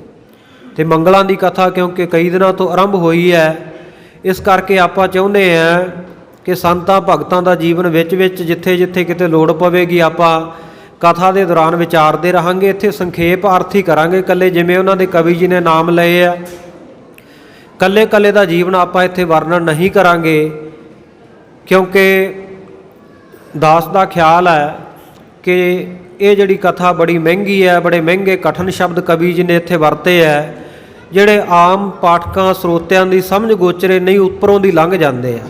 ਇਸ ਕਰਕੇ ਜਲਦੀ ਦੇ ਨਾਲ ਸ੍ਰੀ ਗੁਰੂ ਨਾਨਕ ਦੇਵ ਮਹਾਰਾਜ ਸੱਚੇ ਪਾਤਸ਼ਾਹ ਜੀ ਦੇ ਅਵਤਾਰ ਧਾਰਨ ਦੀ ਕਥਾ ਔਰ ਜਿਵੇਂ ਸਤਿਗੁਰੂ ਜੀ ਨੇ ਬਾਲ ਲੀਲਾਵਾਂ ਵਰਤਾਈਆਂ ਉਹ ਕਥਾ ਸ਼ੁਰੂ ਹੋ ਜਾਵੇ, ਇਹ ਸੋਚ ਨੂੰ ਮੁੱਖ ਰੱਖਦਿਆਂ ਹੋਇਆਂ ਇੱਥੇ ਆਪਾਂ ਬਹੁਤਾ ਵਿਸਥਾਰ ਨਹੀਂ ਕਰ ਰਹੇ, ਸਿਰਫ ਨਾਮ ਹੀ ਲਵਾਂਗੇ। ਜਿੱਥੇ ਥੋੜ੍ਹੀ ਬਹੁਤੀ ਲੋੜ ਹੋਈ ਤਾਂ ਉਹ ਸੰਗਤ ਨੂੰ ਦੱਸ ਦੇਵਾਂਗੇ। ਸੋ ਕਵੀ ਜੀ ਕਹਿ ਰਹੇ ਆ ਕਿ ਪ੍ਰਹਲਾਦ, ਭਗਤ ਪ੍ਰਹਲਾਦ ਜੀ ਆਪ ਜੀ ਨੂੰ ਸਾਰਿਆਂ ਨੂੰ ਪਤਾ, ਹਰਨਾਕਸ਼ ਦੇ ਘਰ, ਦੈਂਤ ਦੇ ਘਰ ਭਗਤ ਪੈਦਾ ਹੋਇਆ। ਕਿਵੇਂ ਉਹਨਾਂ ਨੇ ਨਾਮ ਜਪਿਆ, ਕਿਵੇਂ ਹਰਨਾਕਸ਼ ਆਪਣਾ ਨਾਮ ਜਪਾਉਣਾ ਚਾਹੁੰਦਾ ਸੀ ਪਰ ਭਗਤ ਨੇ ਈਨ ਨਹੀਂ ਮੰਨੀ। ਹਰੀ ਦਾ, ਰਾਮ ਪਰਮੇਸ਼ਰ ਵਾਹਿਗੁਰੂ ਦਾ ਨਾਮ ਉਹ ਜਪਦਾ ਰਿਹਾ। ਬੜੇ ਯਤਨ ਵੀ ਪਿਤਾ ਵੱਲੋਂ ਹੋਏ। ਹੰਕਾਰ ਦੇ ਵਿੱਚ ਬੰਦਾ ਕਿੱਥੋਂ ਤੱਕ ਚਲਿਆ ਜਾਂਦਾ, ਆਪਣੇ ਪੁੱਤਰ ਤੱਕ ਨੂੰ ਨਹੀਂ ਬਖਸ਼ਦਾ। ਜਲ ਅਗਨੀ ਵਿੱਚ ਘੱਤਿਆ, ਜਲੇ ਨਾ ਡੂਬੈ ਗੁਰ ਪ੍ਰਸਾਦ। ਜਲ ਡੋਬ ਨਾ ਸਕਿਆ, ਅਗਨੀ ਸਾੜ ਨਾ ਸਕੀ, ਬਲਕਿ ਇਹਦੀ ਭੂਆ ਹੋਲਕਾ ਦੀਆਂ ਹੋਲਾਂ ਬਣ ਗਈਆਂ ਸੀ, ਜਿਹਨੂੰ ਚਾਦਰ ਪ੍ਰਾਪਤ ਸੀ ਵਰਦਾਨ ਵਾਲੀ। कि अग विच बैठ जावे, उपर लपेट के अग साड़ नहीं सकती। पर वाहिगुरू ने प्रहलाद की रख्या की ते बाकी दे कहंदे ही रह गए भी होली है, होलिका हैगी है, प्रहलाद नहीं है। पर प्रहलाद बच गया परमेश्वर की किरपा नाल, होलिका दीआं होलां बन गईआं सी, जिस करके होली का त्यौहार मनाया जाता। सो इउं भगत प्रहलाद जी जिन्हां ने उच्च पदवी प्राप्त की है। इस तरह कावाद आदि कवि भगवान वाल्मीकि ऋषि जी जिन्हां नूं आदि कवि कहा जाता, जिन्हां नूं चिरंजीवी भी कहा जाता। बहुत लंबी उम्र सी, 10,000 वरा पहलां रमायण के वरतन तो भगवान रामचंद्र जी के धरती के उत्ते आउण तो पहले ही आदि कवि वाल्मीकि ऋषि जी ने ये सारी कथा अनुभवी ज्ञान द्वारा लिख दी सी भी किस किस तरह ये इतिहास सारा होना वरतना है। इस करके उन्होंने आदि कवि की उपाधि दी जाती है। वाल्मीकि जी उन्होंने भी ये नाम नूं जप के अपना भरम दूर किया है, संत बने हैं, आदि कवि बने हैं। इस तरह त्रिलोचन दो होए है। एक तो वो जिन्हें धन्ने भगत नूं एवें अणघड़ जा पत्थर चक के दे दिता सी भी आ ठाकुर है, इसकी पूजा करया कर। भाई गुरदास जी कहते जदों भगत धन्ने ने जिद करके मंगया भी मैनू भी एक ठाकुर दे दे, मैं भी इसकी पूजा करया करांगा, मैं भी भोग लवाया करांगा इनू, ते अणघड़ जा एक पत्थर चक के दे धन्ने नूं गैल छुड़ावै। धन्ने नूं दे के अपनी गैल छुड़ा ली, पिछा छुड़ा लिया सी उहदे तों। ते धन्ने भगत ने फिर साध संगत जी भगती की। ठाकुर जिहड़ा पत्थर चों ताना प्रगट होया, पर भगत की शरधा भावना देख के उन्हें प्रगट होकर दस दिता भी तैनूं एवें पत्थर पसेरी दा चक के उन्हें दे दिता है, मैं तो हर जर्रे जर्रे विच व्यापक हाँ। तो फिर भोग लाया सी, पहला आप छकिया, फिर धन्ने नूं छकाया। नित्ता प्रति उहदे कारजां विच भी वाहिगुरू परमेश्वर ने सहायता की। एक तां सी वो त्रिलोचन जिहड़ा भगत नहीं सी, अवस्था नहीं सी, पर धन्ने भगत ने फिर भी उहदा आदर सत्कार किया भी ठाकुर दे के इन्हें मैनू इस पासे लाया। तो एक त्रिलोचन भगत जी होए आ सेठ। ये बड़े धनी सन, पर घर दे विच पति सती दोवें ही रहिंदे सी, औलाद नहीं सी कोई। बजुर्ग होए, साधु संतां महात्मा की सेवा बहुत करते सी। अंतिम समा जदों आ गया, इन्हां दा बुढ़ापा आ गया, सोचते हैं कि हुण असी बुढ़े हो चले हैं, काम करन दी समर्था नहीं। साधु महात्मा ने तो प्रेम वालियां ने आउणा ही है, उन्हां दी सेवा करन वास्ते कोई ना कोई नौकर रख लईए। तो जदों इन्हां ने ऐसा फुरना कीता सी, घर तो बाहर निकलिया नौकर नूं लभण दे वास्ते त्रिलोचन भगत ते साध संगत जी भगवान जी आप नौकर का रूप धारण करके इहदे बूहे ते आ गए सी। कहंदे जी मैनूं नौकरी ते रख लो। कहंदे कौन है तू? कहंदा जी मेरा नाम अंतरजामी है। कहंदे की लवेगा नौकरी दा? कहंदा जी लैना कुछ नहीं, बस मेरियां 2-3 शर्तां। एक तां मेरी निंदिया ना करियो, जिहड़ा काम मैं करदा होवां ਉਹਦੇ ਵਿੱਚ ਵਿਘਨ ना पाओ भी हाँ छड्ड के आ दूजा काम कर ला, ये मैं बर्दाश्त नहीं कर सकता। तो इस तरह कहते मैनू जिन्ना तुसीं खाण नूं देओगे, एक बारी दे दोगे, उन्ने नाल मैं रज जाना, बार बार मैं खाना मंगना नहीं तुहाडे तो। ये कहंदा भी आ तां बड़ा सस्ता काम हो गया। खुश होया, अंदर ले आया, नाल घर वाली नूं कहंदा भागवान ने नौकर लभण चलिया सी ते आ रब ने इत्थे ही किरपा करती, आप ही भेजता, इहनूं काम दी लोड़ सी, लै इहदा नाम अंतरजामी है, इहनूं सांभ ला, इहनूं दस दे जिहड़ा कामकार करना है ते इहदे खाण पीण दा ख्याल रखिया करी, कोई शिकायत का मौका ना दई। मसां ही नौकर लभे है, ये आए गए साधु महात्मा की सेवा करया करेगा। तो इतिहास कहता है भी 13 महीने परमात्मा अंतरजामी नौकर के रूप में इन्हां दे घर काम करता रहा। सठाणी जिहड़ा काम कहा करे भगवान जी कहण तो पहलां ही कर दिया करन, हुण रब नूं काम करना की औखा। बड़ी खुश होई, मैं आटा पीसण नूं कहनी है, उस तो पहले ही लिया के आटा रखिया पिया हुंदा, मैं झाड़ू लाउण नूं कहनी है, सफाई पोचा सब कुछ कीता पिया हुंदा। बड़ी खुश होई। सठाणी दे मन विच एक दिन आया, कहंदी भी काम यह बहुत करदा है, पलां छिनां विच नवेड़ दिंदा, पर खाना जिन्ना क दे दिंदे आ, कदे इहने उस तों वध मंगिया नहीं, किते भुखा तिहाया ही ना रहिंदा होवे। इनू अज मैं रज के रजा के रज के छकण नूं भोजन देंगी। सठाणी ने की कीता, वड्डी सारी परात आटे की गुन लई प्रशादे लाउण लग पई। ਤੇ ਨੌਕਰ ਨੂੰ ਕਹਿੰਦੀ ਭਗਵਾਨ ਨੂੰ ਅੰਤਰਜਾਮੀ ਨੌਕਰ ਦੇ ਰੂਪ ਵਿੱਚ ਸੀ ਜਿਹੜਾ, ਕਹਿੰਦੀ ਆ ਜਾ ਇੱਥੇ ਚੌਂਕਾ ਢਾਹ ਲਾ ਤੇ ਅੱਜ ਤੈਨੂੰ ਮੈਂ ਰਜਾ ਕੇ ਭੋਜਨ ਛਕਾਉਣਾ। ਉਹ ਕਹਿੰਦਾ ਜੀ ਠੀਕ, 7 ਬਚਨ। ਹੁਣ ਇਹ ਪ੍ਰਸ਼ਾਦੇ ਲਾਉਂਦੀ ਗਈ, ਭਗਵਾਨ ਜੀ ਛਕਦੇ ਗਏ, ਸਾਰੀ ਪਰਾਤ ਜਿਹੜੀ ਖਾਲੀ ਹੋ ਗਈ। ਹੁਣ ਪਹਿਲਾਂ ਤਾਂ ਪ੍ਰੇਮ ਨਾਲ ਛਕਾਉਣ ਲੱਗੀ ਸੀ, ਪਰ ਜਦੋਂ ਪਰਾਤ ਖਾਲੀ ਹੋ ਗਈ ਤੇ ਫਿਰ ਥੋੜਾ ਮਨ ਵਿੱਚ ਗੁੱਸਾ ਆਇਆ ਵੀ ਇਹ ਹਟਦਾ ਹੀ ਨਹੀਂ, ਇਹ ਛਕੇ ਹੀ ਤੁਰਿਆ ਜਾਂਦਾ। ਘਰ ਦੇ ਵਿੱਚ ਉਹ ਪਕਾਈ ਗਈ, ਭਗਵਾਨ ਜੀ ਛਕਦੇ ਗਏ, ਘਰ ਵਿੱਚ ਜਿੰਨਾ ਆਟਾ ਸੀ ਸਾਰਾ ਖਤਮ ਹੋ ਗਿਆ। ਪਰਾਤ ਚੱਕ ਕੇ ਗੁਆਂਢਣ ਦੇ ਚਲੀ ਗਈ, ਬੜੀ ਦੁਖੀ ਹੋਈ। ਗੁਆਂਢਣ ਨੂੰ ਜਾ ਕੇ ਗੁਆਂਢਣ ਪੁੱਛਦੀ ਹੈ ਵੀ ਕਿਵੇਂ, ਘਰ ਦਾ ਹਾਲ ਚਾਲ ਕੀ ਹੈ? ਕਹਿੰਦੀ ਜੀ ਹਾਲ ਚਾਲ ਠੀਕ ਹੈ, ਨੌਕਰ ਰੱਖਿਆ, ਬਹੁਤ ਵਧੀਆ ਕੰਮਕਾਰ ਕਰਦਾ, ਪਰ ਕਹਿੰਦੀ ਅੱਜ ਮੈਂ ਸੋਚਿਆ ਵੀ ਭੁੱਖਾ ਤਿਹਾਇਆ ਨਾ ਰਹਿੰਦਾ ਹੋਵੇ, ਰਜਾ ਕੇ ਭੋਜਨ ਛਕਾ ਦਿਆਂ। ਕਹਿੰਦੀ ਇੰਨਾ ਭੁੱਖਾ ਉਹ ਤਾਂ ਜਿਵੇਂ 7 ਜਨਮਾਂ ਦਾ ਭੁੱਖਾ ਹੁੰਦਾ, ਖਾਈ ਤੁਰਿਆ ਜਾਂਦਾ, ਹਟਣ 'ਚ ਨਹੀਂ ਆਉਂਦਾ। ਜਦੋਂ ਸਾਧ ਸੰਗਤ ਆਹ ਨਿੰਦਿਆ ਕੀਤੀ ਨਾ, ਤੇ ਭਗਵਾਨ ਨੇ ਸ਼ਰਤ ਰੱਖੀ ਸੀ ਨੌਕਰ ਦੇ ਰੂਪ 'ਚ, ਮੇਰੀ ਨਿੰਦਿਆ ਨਹੀਂ ਕਰਨੀ, ਫੇਰ ਨਹੀਂ ਮੈਂ ਤੁਹਾਡੇ ਘਰ ਰਹਿਣਾ, ਜੇ ਮੇਰੇ ਤੇ ਕੋਈ ਤਵਾ ਲਾਓਗੇ, ਨਿੰਦਿਆ ਕਰੋਗੇ। ਜਿਉਂ ਗਵਾਂਢਣ ਕੋਲੇ ਆਹ ਗੱਲ ਆਖੀ, ਭਗਵਾਨ ਜੀ ਅਲੋਪ ਹੋ ਗਏ। ਭਗਤ ਤਰਲੋਚਨ ਜੀ ਜਦੋਂ ਘਰ ਆਏ, ਪੁੱਛਦੇ ਆ, ਕਹਿੰਦੇ ਭਗਵਾਨ ਨੇ ਅੰਤਰਜਾਮੀ ਨੌਕਰ ਨਹੀਂ ਦਿੰਦਾ ਸਾਡਾ। ਇਹ ਕਹਿੰਦੀ ਜੀ ਪਤਾ ਨਹੀਂ ਇੱਥੇ ਕਿਤੇ ਹੋਵੇਗਾ, ਸਵੇਰ ਦਾ ਮੈਂ ਵੀ ਨਹੀਂ ਦੇਖਿਆ। ਕਹਿੰਦੇ ਤੂੰ ਉਹਨੂੰ ਕੁਝ ਮੰਦਾ ਚੰਗਾ ਤਾਂ ਨਹੀਂ ਆਖ ਦਿੱਤਾ, ਕੋਈ ਗੱਲ ਤਾਂ ਨਹੀਂ ਹੋਈ ਸੀ, ਕਿਤੇ ਘਰ ਛੱਡ ਕੇ ਚਲਿਆ ਗਿਆ ਹੋਵੇ, ਮੱਥਾ ਠਣਕਿਆ। ਕਹਿੰਦੇ ਕਦੇ ਗਿਆ ਹੀ ਨਹੀਂ, ਅੱਜ ਕਿਵੇਂ ਚਲਿਆ ਗਿਆ, ਕਿਤੇ ਛੱਡ ਕੇ ਹੀ ਨਾ ਚਲਿਆ ਗਿਆ ਹੋਵੇ। ਕਹਿੰਦੀ ਜੀ ਹੋਰ ਤਾਂ ਕੋਈ ਗੱਲ ਨਹੀਂ ਹੋਈ, ਬਸ ਕਹਿੰਦੀ ਮੈਂ ਪ੍ਰਸ਼ਾਦੇ ਛਕਾਉਣ ਲੱਗੀ, ਕਹਿੰਦੀ ਉਹ ਛਕਣੋਂ ਨਹੀਂ ਹਟਦਾ ਸੀ, ਤੇ ਮੈਂ ਗਵਾਂਢਣ ਕੋਲੇ ਜਰਾ ਇੰਨੀ ਕੁ ਗੱਲ ਆਖੀ ਸੀ ਵੀ ਨੌਕਰ ਕਾਹਦਾ 7 ਜਨਮਾਂ ਦਾ ਭੁੱਖਾ ਹੀ ਲੱਗਦਾ, ਛਕਣੋਂ ਹੀ ਨਹੀਂ ਹਟਦਾ। ਕਹਿੰਦੀ ਬਸ ਉਸ ਤੋਂ ਬਾਅਦ ਉਹ ਚਲਿਆ ਗਿਆ। ਭਗਤ ਤਰਲੋਚਨ ਨੇ ਮੱਥੇ ਤੇ ਹੱਥ ਮਾਰਿਆ, ਕਹਿੰਦਾ ਭਗਵਾਨ ਨੇ ਕਰਤਾ ਨਾ ਉਹੀ ਕੰਮ, ਮੈਂ ਤੈਨੂੰ ਪਹਿਲਾਂ ਹੀ ਕਿਹਾ ਸੀ ਵੀ ਜਿਹੜੀਆਂ ਦੀਆਂ ਸ਼ਰਤਾਂ ਉਹ ਪੂਰੀਆਂ ਕਰਦੀ ਰਹੀ। ਆਪਾਂ ਬੁੱਢੇ ਬਾਰੇ ਹੁਣ ਕਿਵੇਂ ਸੇਵਾ ਕਰਾਂਗੇ ਸਾਧੂ ਮਹਾਤਮਾ ਦੀ, ਕਿੱਥੋਂ ਲੱਭਾਂਗੇ ਨੌਕਰ? ਤੇ ਇਹੋ ਜਿਹਾ ਨੌਕਰ ਜਿਹੜਾ ਇਕੱਲਾ ਖਾਣੇ ਤੇ ਹੀ ਰਹਿ ਪਏ, ਸਾਡੇ ਪ੍ਰੇਮ ਦੇ ਵਿੱਚ ਹੀ ਇੱਥੇ ਰਹੇ, ਕਿੱਥੋਂ ਲੱਭ ਕੇ ਲਿਆਵਾਂਗੇ? ਤੇ ਸਾਧ ਸੰਗਤ ਜੀ ਫਿਰ ਇਹ ਕਹਿੰਦੀ ਰੱਬ ਨੇ ਨਾ ਤਾਂ ਸਾਡੇ ਘਰੇ ਕੋਈ ਔਲਾਦ ਦਿੱਤੀ ਹੈ, ਪਹਿਲੇ ਹੀ ਸਾਡੇ ਮਾੜੇ ਕਰਮ ਰੱਬ ਨੇ ਲਿਖ ਦਿੱਤੇ ਆ। ਇੱਕ ਨੌਕਰ ਮਿਲਿਆ ਸੀ ਕੰਮਕਾਰ ਕਰਨ ਵਾਲਾ, ਉਹ ਵੀ ਰੱਬ ਤੋਂ ਬਰਦਾਸ਼ਤ ਨਾ ਹੋਇਆ, ਉਹ ਵੀ ਸਾਡੇ ਘਰੋਂ ਭਜਾ ਦਿੱਤਾ, ਰੱਬ ਦੀ ਨਿੰਦਿਆ ਕੀਤੀ। ਗੁਰਬਾਣੀ ਵਿੱਚ ਬਚਨ ਆਉਂਦੇ ਆ, ਨਾਰਾਇਣ ਨਿੰਦਸ ਕਾਏ ਭੁੱਲੀ ਗਾਵਾਰੀ, ਦੁਕ੍ਰਿਤ ਸੁਕ੍ਰਿਤ ਥਾਰੋ ਕਰਮ ਰੀ।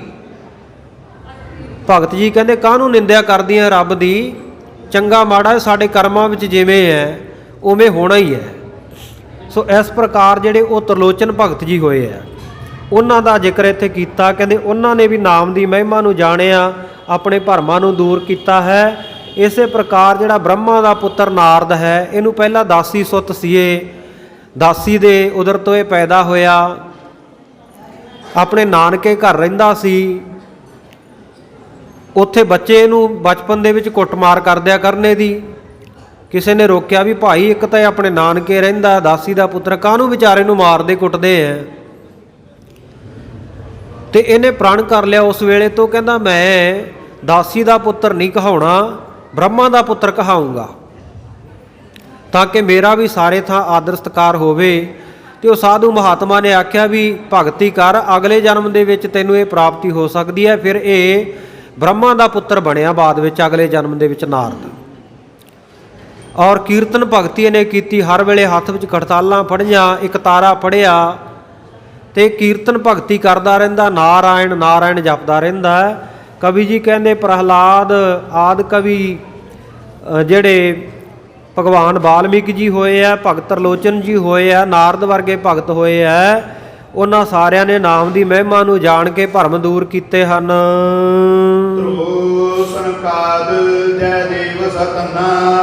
ਸੋ ਇਸ ਪ੍ਰਕਾਰ ਜਿਹੜਾ ਧਰੂ ਭਗਤ ਹੈ, ਜਿਨ੍ਹਾਂ ਨੇ ਅਟਲ ਪਦਵੀ ਨੂੰ ਪ੍ਰਾਪਤ ਕੀਤਾ ਹੈ, ਇਸ ਤਰ੍ਹਾਂ ਸਨਕਾਦ ਬ੍ਰਹਮਾ ਦੇ 4 ਹੋਰ ਪੁੱਤਰ, ਜਿਨ੍ਹਾਂ ਦੇ ਨਾਮ ਸਨਕਾਦਿਕ ਇਕੱਠੇ ਹੀ 4ਾਂ ਦੇ ਕਹਿ ਦਿੱਤੇ ਜਾਂਦੇ ਆ, ਸਨਕ, ਸਨੰਦਨ, ਸਨੰਤਨ ਤੇ ਸੰਤ ਕੁਮਾਰ, ਇਹ 4 ਪੁੱਤਰ ਬ੍ਰਹਮਾ ਦੇ ਹੈ।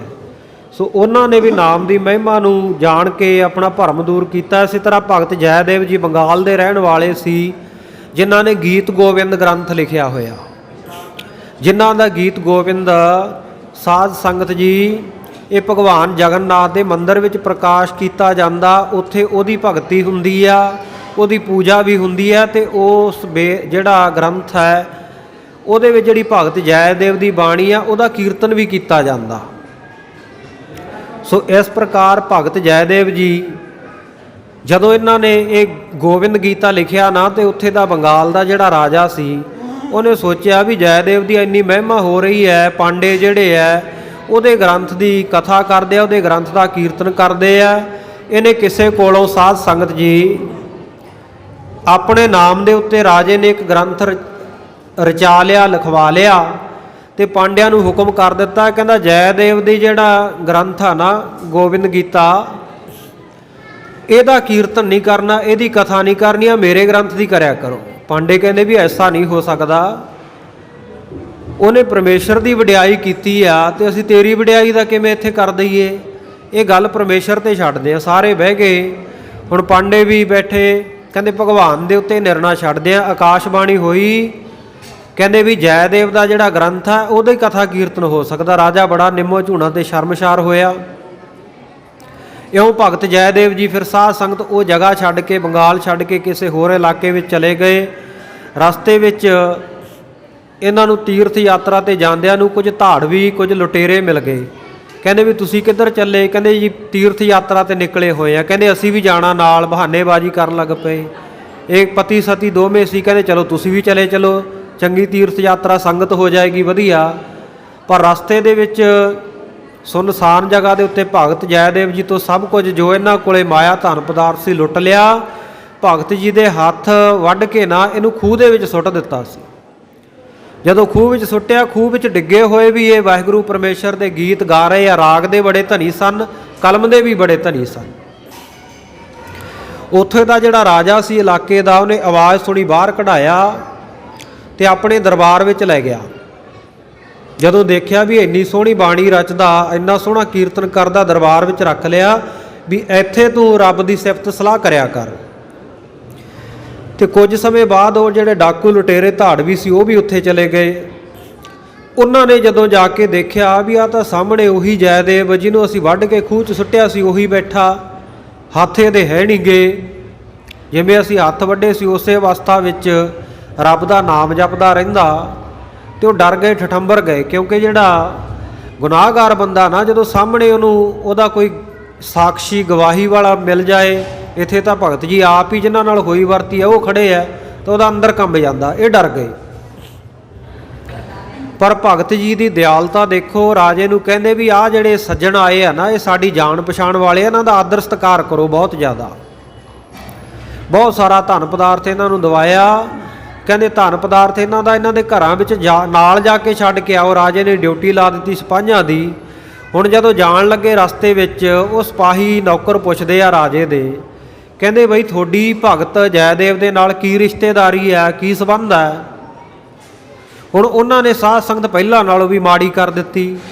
ਭਗਤ ਜੈਦੇਵ ਨੇ ਉਹਨਾਂ ਦੇ ਨਾਲ ਆਇਆਂ ਨਾਲ ਫਿਰ ਵੀ ਚੰਗਾ ਵਰਤਾਓ ਕੀਤਾ। ਇਹ ਕਹਿੰਦੇ ਵੀ ਭਗਤ ਜੈਦੇਵ ਆ ਨਾ ਜਿਹੜਾ, ਕਹਿੰਦੇ ਐਵੇਂ ਰਾਜੇ ਨੇ ਸਿਰ ਚੜਾ ਰੱਖਿਆ, ਇਹਨੂੰ ਭਗਤ ਭਗਤ ਆਖੀ ਜਾਂਦਾ। ਸਾਡੇ ਪਿੰਡ ਤਾਂ ਸਿਰੀਪਾਲ ਹੀ ਰਲਦਾ ਹੁੰਦਾ ਸੀ, ਨੀਚ ਜਾਤੀ ਦਾ ਹੈ। ਤਾਂ ਜਦੋਂ ਆਹ ਗੱਲ ਸੁਣੀ, ਉਹਨਾਂ ਨੇ ਆ ਕੇ ਰਾਜੇ ਨੂੰ ਸਾਰੀ ਗੱਲਬਾਤ ਦੱਸੀ। ਰਾਜਾ ਸ਼ਸ਼ੋਪੰਜ ਵਿੱਚ ਪੈ ਗਿਆ ਵੀ ਇਹਨੇ ਇੰਨਾ ਚੰਗਾ ਵਰਤਾਓ ਉਹਨਾਂ ਨਾਲ ਕੀਤਾ, ਉਹ ਇਹਦੇ ਬਾਰੇ ਮਾੜਾ ਬੋਲਦੇ ਐ। ਉਹਨੇ ਸਾਰੇ ਸੱਦ ਲਏ ਦੁਬਾਰੇ ਆਪਣੇ ਕੋਲ। ਜਦੋਂ ਬੁਲਾਏ ਉਹਨਾਂ ਨੂੰ ਪੁੱਛਦਾ ਤੇ ਭਗਤ ਜੈਦੇਵ ਨੂੰ ਵੀ ਪੁੱਛਦਾ। ਪਰ ਸਾਧ ਸੰਗਤ ਜੀ ਜੈਦੇਵ ਭਗਤ ਜੀ ਨੇ ਫਿਰ ਵੀ ਉਹਨਾਂ ਦੇ ਉੱਤੇ ਕਿਰਪਾ ਕੀਤੀ, ਉਹਨਾਂ ਦਾ ਮਾੜਾ ਨਹੀਂ ਸੋਚਿਆ, ਮਾੜਾ ਨਹੀਂ ਚਿਤਵਿਆ। ਰਾਜੇ ਨੂੰ ਸਾਰੀ ਗੱਲਬਾਤ ਦੱਸ ਦਿੱਤੀ। ਪਰਮੇਸ਼ਰ ਦੀ ਕਿਰਪਾ ਦੇ ਨਾਲ ਭਗਤ ਜੈਦੇਵ ਦੇ ਹੱਥ ਦੁਬਾਰਾ ਹਰੇ ਹੋ ਗਏ ਸੀ। ਸੋ ਇਸ ਪ੍ਰਕਾਰ ਭਗਤ ਜੈਦੇਵ ਜੀ ਆ ਨਾ ਜਿਹੜੇ, ਉਹਨਾਂ ਨੇ ਵੀ ਨਾਮ ਦੀ ਮਹਿਮਾ ਨੂੰ ਜਾਣਿਆ, ਨਾਮ ਜਪ ਕੇ ਆਪਣਾ ਭਰਮ ਦੂਰ ਕੀਤਾ। ਇਸ ਪ੍ਰਕਾਰ ਸਧੰਨਾ ਧੰਨੇ ਭਗਤ ਦੇ ਸਹਿਤ ਇਹ ਵਿਦ ਸੁਣ ਕੇ ਜਾਟ ਰੋ ਉਠ ਭਗਤੀ ਲਾਗਾ, ਮਿਲਿਆ ਪ੍ਰਤੱਖ ਗੁਸਾਈਆਂ ਧੰਨਾ ਵਡ ਭਾਗਾ। ਧੰਨਾ ਵੱਡਿਆਂ ਭਾਗਾਂ ਵਾਲਾ ਜਿਹਨੂੰ ਪ੍ਰਤੱਖ ਵਾਹਿਗੁਰੂ ਪਰਮੇਸ਼ਰ ਦੇ ਦੀਦਾਰ ਹੋਏ ਹੈ। ਤੇ ਇਸ ਤਰ੍ਹਾਂ ਸਧਨਾ ਵੀ ਅਰਥ ਕਰ ਸਕਦੇ ਹਾਂ। ਭਗਤ ਸਾਧਨਾ ਜੀ ਉਹਨਾਂ ਨੇ ਵੀ ਨਾਮ ਦੀ ਮਹਿਮਾ ਨੂੰ ਜਾਣਿਆ ਹੈ। ਅੰਬਰੀਕ ਕਬੀਰ ਪਰੋਬਰ ਅੰਗਰਾ। ਸੋ ਬਾਕੀ ਰਾਜਾ ਅੰਬਰੀਕ ਜਿਹੜਾ ਭਗਤ ਹੋਇਆ, ਭਗਤ ਕਬੀਰ ਜੀ ਹੋਇਆ, ਪੂਰਬ ਭਗਤ ਹੋਇਆ, ਅੰਗਰਾ ਭਗਤ ਹੋਇਆ ਹੈ। ਨਾਮੇ ਬਬੀਖਨ ਕੁੰਭਜ ਮੰਨਾ। ਭਗਤ ਨਾਮਦੇਵ ਜੀ ਰਾਵਣ ਦਾ ਭਰਾਤਾ ਬਭੀਖਨ ਜਿਹੜਾ ਰਾਮਚੰਦਰ ਜੀ ਦੇ ਉੱਤੇ ਬੜੀ ਸ਼ਰਧਾ ਰੱਖਦਾ ਸੀ। ਇਸੇ ਤਰ੍ਹਾਂ ਕੁੰਭਜ ਮੰਨਾ, ਕੁੰਭ ਤੋਂ ਘੜੇ ਵਿੱਚੋਂ ਪੈਦਾ ਹੋਣ ਵਾਲਾ ਜਿਹੜਾ ਅਗਸਤ ਮੁਨੀ ਸੀ। ਸੋ ਉਹਨਾਂ ਸਾਰਿਆਂ ਨੇ ਵੀ ਵਾਹਿਗੁਰੂ ਪਰਮੇਸ਼ਰ ਦੇ ਨਾਮ ਨੂੰ ਮਹਾਨ ਮੰਨਿਆ ਹੈ। ਕਿਉਂਕਿ ਅਗਸਤ ਮੁਨੀ ਸਾਧ ਸੰਗਤ ਮੈਂ ਥੋੜ੍ਹਾ ਜਿਹਾ ਆਪ ਜੀ ਨੂੰ ਦੱਸ ਦੇਵਾਂ, ਉਹ ਰਿਖੀ ਹੋਇਆ ਜਿਹੜਾ ਬੜਾ ਗੁੱਸੇ ਵਾਲਾ ਸੀ। ਸਪਤ ਰਿਖੀਆਂ ਦੇ ਵਿੱਚੋਂ 7 ਰਿਖੀ ਮੰਨੇ ਗਏ ਆ। ਉਹਨਾਂ ਵਿੱਚੋਂ ਜਿਹੜਾ ਅਗਸਤ ਮੁਨੀ ਸੀ ਨਾ, ਕਹਿੰਦੇ ਸਮੁੰਦਰ ਨੇ ਇੱਕ ਵਾਰੀ ਕਹਿੰਦੇ ਟਟੀਰੀ ਦੇ ਆਂਡੇ ਬੱਚਿਆਂ ਨੂੰ ਉਹਨੂੰ ਰੋੜ ਦਿੱਤਾ ਸੀ ਆਪਣੇ ਜਲ ਦੇ ਵਹਾਅ ਨਾਲ। ਇਹ ਬੜਾ ਕੋਪਿਆ, ਬੜਾ ਗੁੱਸੇ ਹੋਇਆ ਤੇ ਵਿਰਾਟ ਰੂਪ ਧਾਰਨ ਕਰਕੇ ਸਮੁੰਦਰ ਨੂੰ 2.5 ਚੂਲੀਆਂ ਵਿੱਚ ਪੀ ਗਿਆ ਸੀ। ਤੇ ਇਸੇ ਤਰ੍ਹਾਂ ਇਸ ਤਰ੍ਹਾਂ ਵੀ ਜ਼ਿਕਰ ਆਉਂਦਾ ਕਿ ਇਹਨੇ ਬ੍ਰਹਮ ਭੋਜ ਕੀਤਾ, ਸਾਰਿਆਂ ਨੂੰ ਨਿਉਂਦਾ ਦਿੱਤਾ, ਅਗਨ ਦੇਵਤੇ ਨੂੰ ਵੀ, ਪਵਨ ਦੇਵਤੇ ਨੂੰ ਵੀ। ਜਦੋਂ ਇਹਨੂੰ ਵਰਣ ਦੇਵਤੇ ਨੂੰ ਸਮੁੰਦਰ ਨੂੰ ਆਖਿਆ ਵੀ ਤੂੰ ਵੀ ਆਉਣਾ, ਆ ਕੇ ਸੇਵਾ ਕਰਨੀ ਆ, ਤਾਂ ਇਹ ਸਮੁੰਦਰ ਅੱਗੋਂ ਹੰਕਾਰੀ ਹੋ ਕੇ ਕਹਿਣ ਲੱਗਾ ਵੀ ਤੁਸੀਂ ਕੱਲ੍ਹ ਦੇ ਸਾਧ, ਮੈਂ ਐਡਾ ਵਿਸ਼ਾਲ ਸਮੁੰਦਰ ਤੇ ਤੂੰ ਮੈਨੂੰ ਹੁਕਮ ਦਿੰਦਾ, ਮੈਂ ਤੇਰੇ ਹੁਕਮ ਵਿੱਚ ਆ ਕੇ ਕੰਮ ਕਰਾਂ। ਬੜਾ ਹੰਕਾਰੀ ਹੋ ਗਿਆ ਸੀ। ਇਹਦਾ ਹੰਕਾਰ ਦੂਰ ਕਰਨ ਵਾਸਤੇ ਇਹਨੂੰ ਕਹਿੰਦੇ ਇੱਕੇ ਘੁੱਟ ਦੇ ਵਿੱਚ ਪੀ ਗਿਆ ਸੀ। ਜਦੋਂ ਸਾਰੇ ਜੀਵ ਜੰਤੂ ਤੜਫਣ ਲੱਗੇ, ਜਲ ਦੇ ਵਿੱਚ ਰਹਿਣ ਵਾਲੇ, ਬਾਕੀ ਰਿਖੀਆਂ ਮੁਨੀਆਂ ਨੇ ਬੇਨਤੀ ਕੀਤੀ, ਕਹਿੰਦੇ ਰਿਖੀ ਜੀ, ਮਹਾਤਮਾ ਜੀ, ਆ ਜੀਵਾਂ ਦਾ ਕੀ ਕਸੂਰ ਹੈ, ਇਹ ਛੱਡ ਦਿਓ, ਆਜ਼ਾਦ ਕਰ ਦਿਓ ਸਮੁੰਦਰ ਨੂੰ। ਕਹਿੰਦਾ ਵੀ ਹੁਣ ਇਹ ਤਾਂ ਸੰਭਵ ਨਹੀਂ ਵੀ ਮੈਂ ਇਹਨੂੰ ਵਾਪਸ ਕੱਢ ਸਕਾਂ। ਲਘੂ ਸ਼ੰਕਾ ਕਰਕੇ ਪਿਸ਼ਾਬ ਦੇ ਰਸਤੇ ਫਿਰ ਸਾਧ ਸੰਗਤ ਕਹਿੰਦੇ ਅਗਸਤ ਮੁਨੀ ਨੇ ਉਹ ਜਿਹੜਾ ਸਮੁੰਦਰ ਦਾ ਪਾਣੀ ਬਾਹਰ ਕੱਢਿਆ। ਕਹਿੰਦੇ ਇਹ ਕੀ ਯਾਦ ਰੱਖੂਗਾ, ਜਿਹੜਾ ਤਾਂ ਮਿੱਠਾ ਪਾਣੀ ਹੈ ਨਾ, ਅੱਜ ਤੋਂ ਬਾਅਦ ਕਹਿੰਦੇ ਖਾਰਾ ਹੋਊਗਾ। ਉਸ ਵੇਲੇ ਤੋਂ ਕਹਿੰਦੇ ਸਮੁੰਦਰ ਖਾਰਾ ਹੈ। ਕਰਮ ਕਰ ਖਾਰ ਮਫੀਟ ਸ੍ਰੀ, ਇਹ ਵੀ ਗੁਰਬਾਣੀ ਦੇ ਵਿੱਚ ਆਉਂਦਾ ਹੈ। ਕਰਮਾਂ ਕਰਕੇ ਸਮੁੰਦਰ ਉਹ ਸਾਧ ਸੰਗਤ ਅੱਜ ਤੱਕ ਖਾਰਾ ਹੈ। ਸੋ ਐਸੇ ਜਿਹੜੇ ਕੁੰਭਜ ਰਿਖੀ ਅਗਸਤ ਮੁਨੀ ਵਰਗੇ ਹਨ, ਉਹ ਵੀ ਨਾਮ ਦੀ ਮਹਿਮਾ ਨੂੰ ਮੰਨਣ ਵਾਲੇ ਹਨ। ਰਵਿਦਾਸ ਅਜਾਮਲ ਉਦਵ ਕਰੂਰ। ਭਗਤ ਰਵਿਦਾਸ ਜੀ ਵਰਗੇ ਭਗਤ, ਭਗਤ ਜਗ ਵੱਜਿਆ ਚਹੁ ਚੱਕਾਂ ਦੇ ਵਿੱਚ ਚਮਰੇਟਾ, ਜਿਹਨੂੰ ਨੀਚ ਜਾਤੀ ਦਾ ਲੋਕ ਕਹਿੰਦੇ ਸੀ, ਉਹ ਵੀ ਰੱਬ ਦਾ ਨਾਮ ਜਪ ਕੇ ਭਗਤ ਬਣ ਗਿਆ। ਇਸੇ ਤਰ੍ਹਾਂ ਅਜਾਮਲ ਪਾਪੀ ਜਗ ਜਾਣੇ ਨਿਮਖ ਮਾਹੇ ਨਿਸਤਾਰਾ। ਅਜਾਮਲ ਵੇਸ਼ਵਾ ਦੇ ਨਾਲ ਸੰਬੰਧ ਕਰਕੇ ਜਿਹਨੇ ਪੁੱਤਰ ਪੈਦਾ ਕੀਤੇ, ਪਰ ਪੁੱਤਰ ਹੇਤ ਨਾਰਾਇਣ ਕਹਿਓ। ਪੁੱਤਰ ਦਾ ਮੋਹ ਕਰਕੇ ਨਾਰਾਇਣ ਨਾਰਾਇਣ ਜਪਣ ਦੇ ਨਾਲ ਇਹਦੀ ਵੀ ਮੁਕਤੀ ਹੋ ਗਈ ਸੀ। ਇਸੇ ਤਰ੍ਹਾਂ ਉਦਵ ਅਕਰੂਰ, ਇਹ ਜਿਹੜੇ ਕ੍ਰਿਸ਼ਨ ਜੀ ਦੇ ਸਮੇਂ ਸਾਧ ਸੰਗਤ ਜੀ ਭਗਤ ਹੋਏ ਆ। ਇਹਨਾਂ ਦੀਆਂ ਰਿਸ਼ਤੇਦਾਰੀਆਂ ਵਿੱਚੋਂ ਸਾਰੇ ਹਨੂਮਤ ਭੀਲਣੀ ਪੀਤਨ ਧੰਨਾ। ਨਾਮ ਜਪ ਕੇ ਹਨੂਮਤ, ਹਨੂਮਾਨ ਵਰਗੇ, ਭੀਲਣੀ ਵਰਗੇ, ਜਿਹਦੇ ਜੂਠੇ ਬੇਰ ਭਗਵਾਨ ਰਾਮਚੰਦਰ ਜੀ ਨੇ ਭਾਵਨਾ ਨਾਲ ਖਾਧੇ, ਜਿਹਦੇ ਚਰਨ ਪੈਣ ਦੇ ਨਾਲ ਪੰਪਾਸਰ ਸਰੋਵਰ ਕੀੜਿਆਂ ਤੋਂ ਰਹਿਤ ਹੋਇਆ, ਪਵਿੱਤਰ ਹੋ ਗਿਆ। ਸੋ ਉਹ ਸਾਰੇ ਕਹਿੰਦੇ ਨਾਮ ਜਪ ਕੇ ਧੰਨ ਧੰਨਾ ਧੰਨਤਾ ਦੇ ਯੋਗ ਹੋ ਗਏ। ਜੁਗ ਚਾਰ ਵਿਖੇ ਜਨ ਜੋ ਜਨਮੇ। ਇਸ ਤਰ੍ਹਾਂ ਚਾਰੇ ਯੁੱਗਾਂ ਦੇ ਵਿੱਚ ਜਿਹੜੇ ਸੰਤ ਭਗਤ ਜਿਨ੍ਹਾਂ ਨੇ ਜਨਮ ਲਿਆ ਹੈ, ਜਿਨ੍ਹੂ ਕਿਨ ਨਾਮ ਹੂੰ ਤੇ ਪ੍ਰਮੰਨਾ। ਕਹਿੰਦੇ ਕਿਹਦਾ ਕਿਹਦਾ ਨਾਮ ਲਈਏ। ਇਹਨਾਂ ਸਾਰਿਆਂ ਨੇ ਜਿਨ੍ਹਾਂ ਨੇ ਜਪਿਆ ਹੈ ਵਾਹਿਗੁਰੂ ਦਾ ਨਾਮ, ਸਾਰਿਆਂ ਨੇ ਆਪਣਾ ਭਰਮ ਭੰਨ ਲਿਆ, ਭਰਮ ਦੂਰ ਕੀਤਾ ਹੈ। ਬਾਣੀ ਸ਼ਬਦ ਕਬਿਤ ਬਾਣੀ ਸ਼ਬਦ ਬਾਣੀ ਅੰਗ ਸੇਖ ਤਨ ਸੰਗ ਰੰਗ। ਕਹਿੰਦੇ ਨਾਮ ਨੇ ਕਿੰਨੀ ਸ਼ੋਭਾ ਬਖਸ਼ੀ ਆ, ਕਿਹਨੂੰ ਕਿਹਨੂੰ ਬਖਸ਼ੀ ਆ। ਕਹਿੰਦੇ ਬਾਣੀ ਸ਼ਬਦ ਬਣੀ ਅੰਗ, ਜਿਹੜੀ ਬਾਣੀ ਸ਼ਾਰਦਾ ਦੇਵੀ ਹੈ, ਕਵਿਤਾ ਦੀ ਦਾਤੀ ਹੈ, ਉਹਦੇ ਅੰਗਾਂ ਦੀ ਜਿਹੜੀ ਸੁੰਦਰਤਾ ਹੈ, ਸਵੱਛ ਉਜਲਤਾ ਹੈ, ਉਹ ਵੀ ਨਾਮ ਦੇ ਕਰਕੇ ਹੈ। ਗੰਗ ਕੇ ਤਰੰਗ ਸੋ ਪਤੰਗ ਕੋ ਠਿਕਾਣੇ। ਅੱਧੀ ਪੰਕਤੀ ਰਹਿ ਗਈ ਸੀ। ਸ਼ੇਖ ਤਨ ਸੰਗ ਰੰਗ, ਜਿਹੜਾ ਸ਼ੇਸ਼ ਨਾਗ ਹੈ ਉਹਦੇ ਤਨ ਦੇ ਉੱਤੇ ਨਾਮ ਜਪਣ ਕਰਕੇ ਜਿਹੜਾ ਚਿੱਟਾ ਰੰਗ ਲੱਗਿਆ ਹੋਇਆ ਹੈ। ਗੰਗ ਕੇ ਤਰੰਗ ਸੋ। ਇਸ ਪ੍ਰਕਾਰ ਕਹਿੰਦੇ ਗੰਗ ਕੇ ਤਰੰਗ ਸੋ, ਗੰਗਾ ਦੀਆਂ ਜਿਹੜੀਆਂ ਤਰੰਗਾਂ ਲਹਿਰਾਂ ਉਹ ਵੀ ਉਜਲ ਹਨ, ਚਿੱਟੀਆਂ ਹਨ, ਸਵੱਛ ਹਨ। ਪਤੰਗ ਕੋ ਠਿਕਾਣੇ ਹੈ। ਪਤੰਗ ਨਾਮ ਸੂਰਜ ਦਾ ਹੈ। ਸੂਰਜ ਦਾ ਜਿਹੜਾ ਘੋੜਾ, ਸੂਰਜ ਦੀ ਅਸਵਾਰੀ ਜਿਹੜਾ ਸਤਮੁਖਾ ਘੋੜਾ, ਉਹ ਵੀ ਚਿੱਟੇ ਰੰਗ ਦਾ ਹੈ। ਲੰਬੋਦਰ ਰਤਨ ਕੀਨੋ। ਲੰਬੋਦਰ ਲੰਬਾ ਹੈ, ਜਿਹਦਾ ਉਧਰ ਲੰਬਾ ਪੇਟ ਹੈ, ਬਾਹਰ ਨੂੰ ਆਇਆ ਹੋਇਆ ਪੇਟ, ਉਹ ਕਹੀਏ ਗਣੇਸ਼ ਜੀ। ਕਦੇ ਗਣੇਸ਼ ਦਾ ਵੀ ਜਿਸ ਨਾਮ ਦੀ ਮਹਿਮਾ ਦੇ ਕਰਕੇ, ਨਾਮ ਦੀ ਸ਼ੋਭਾ ਕਰਕੇ ਚਿੱਟੇ ਦੰਦ ਹਨ।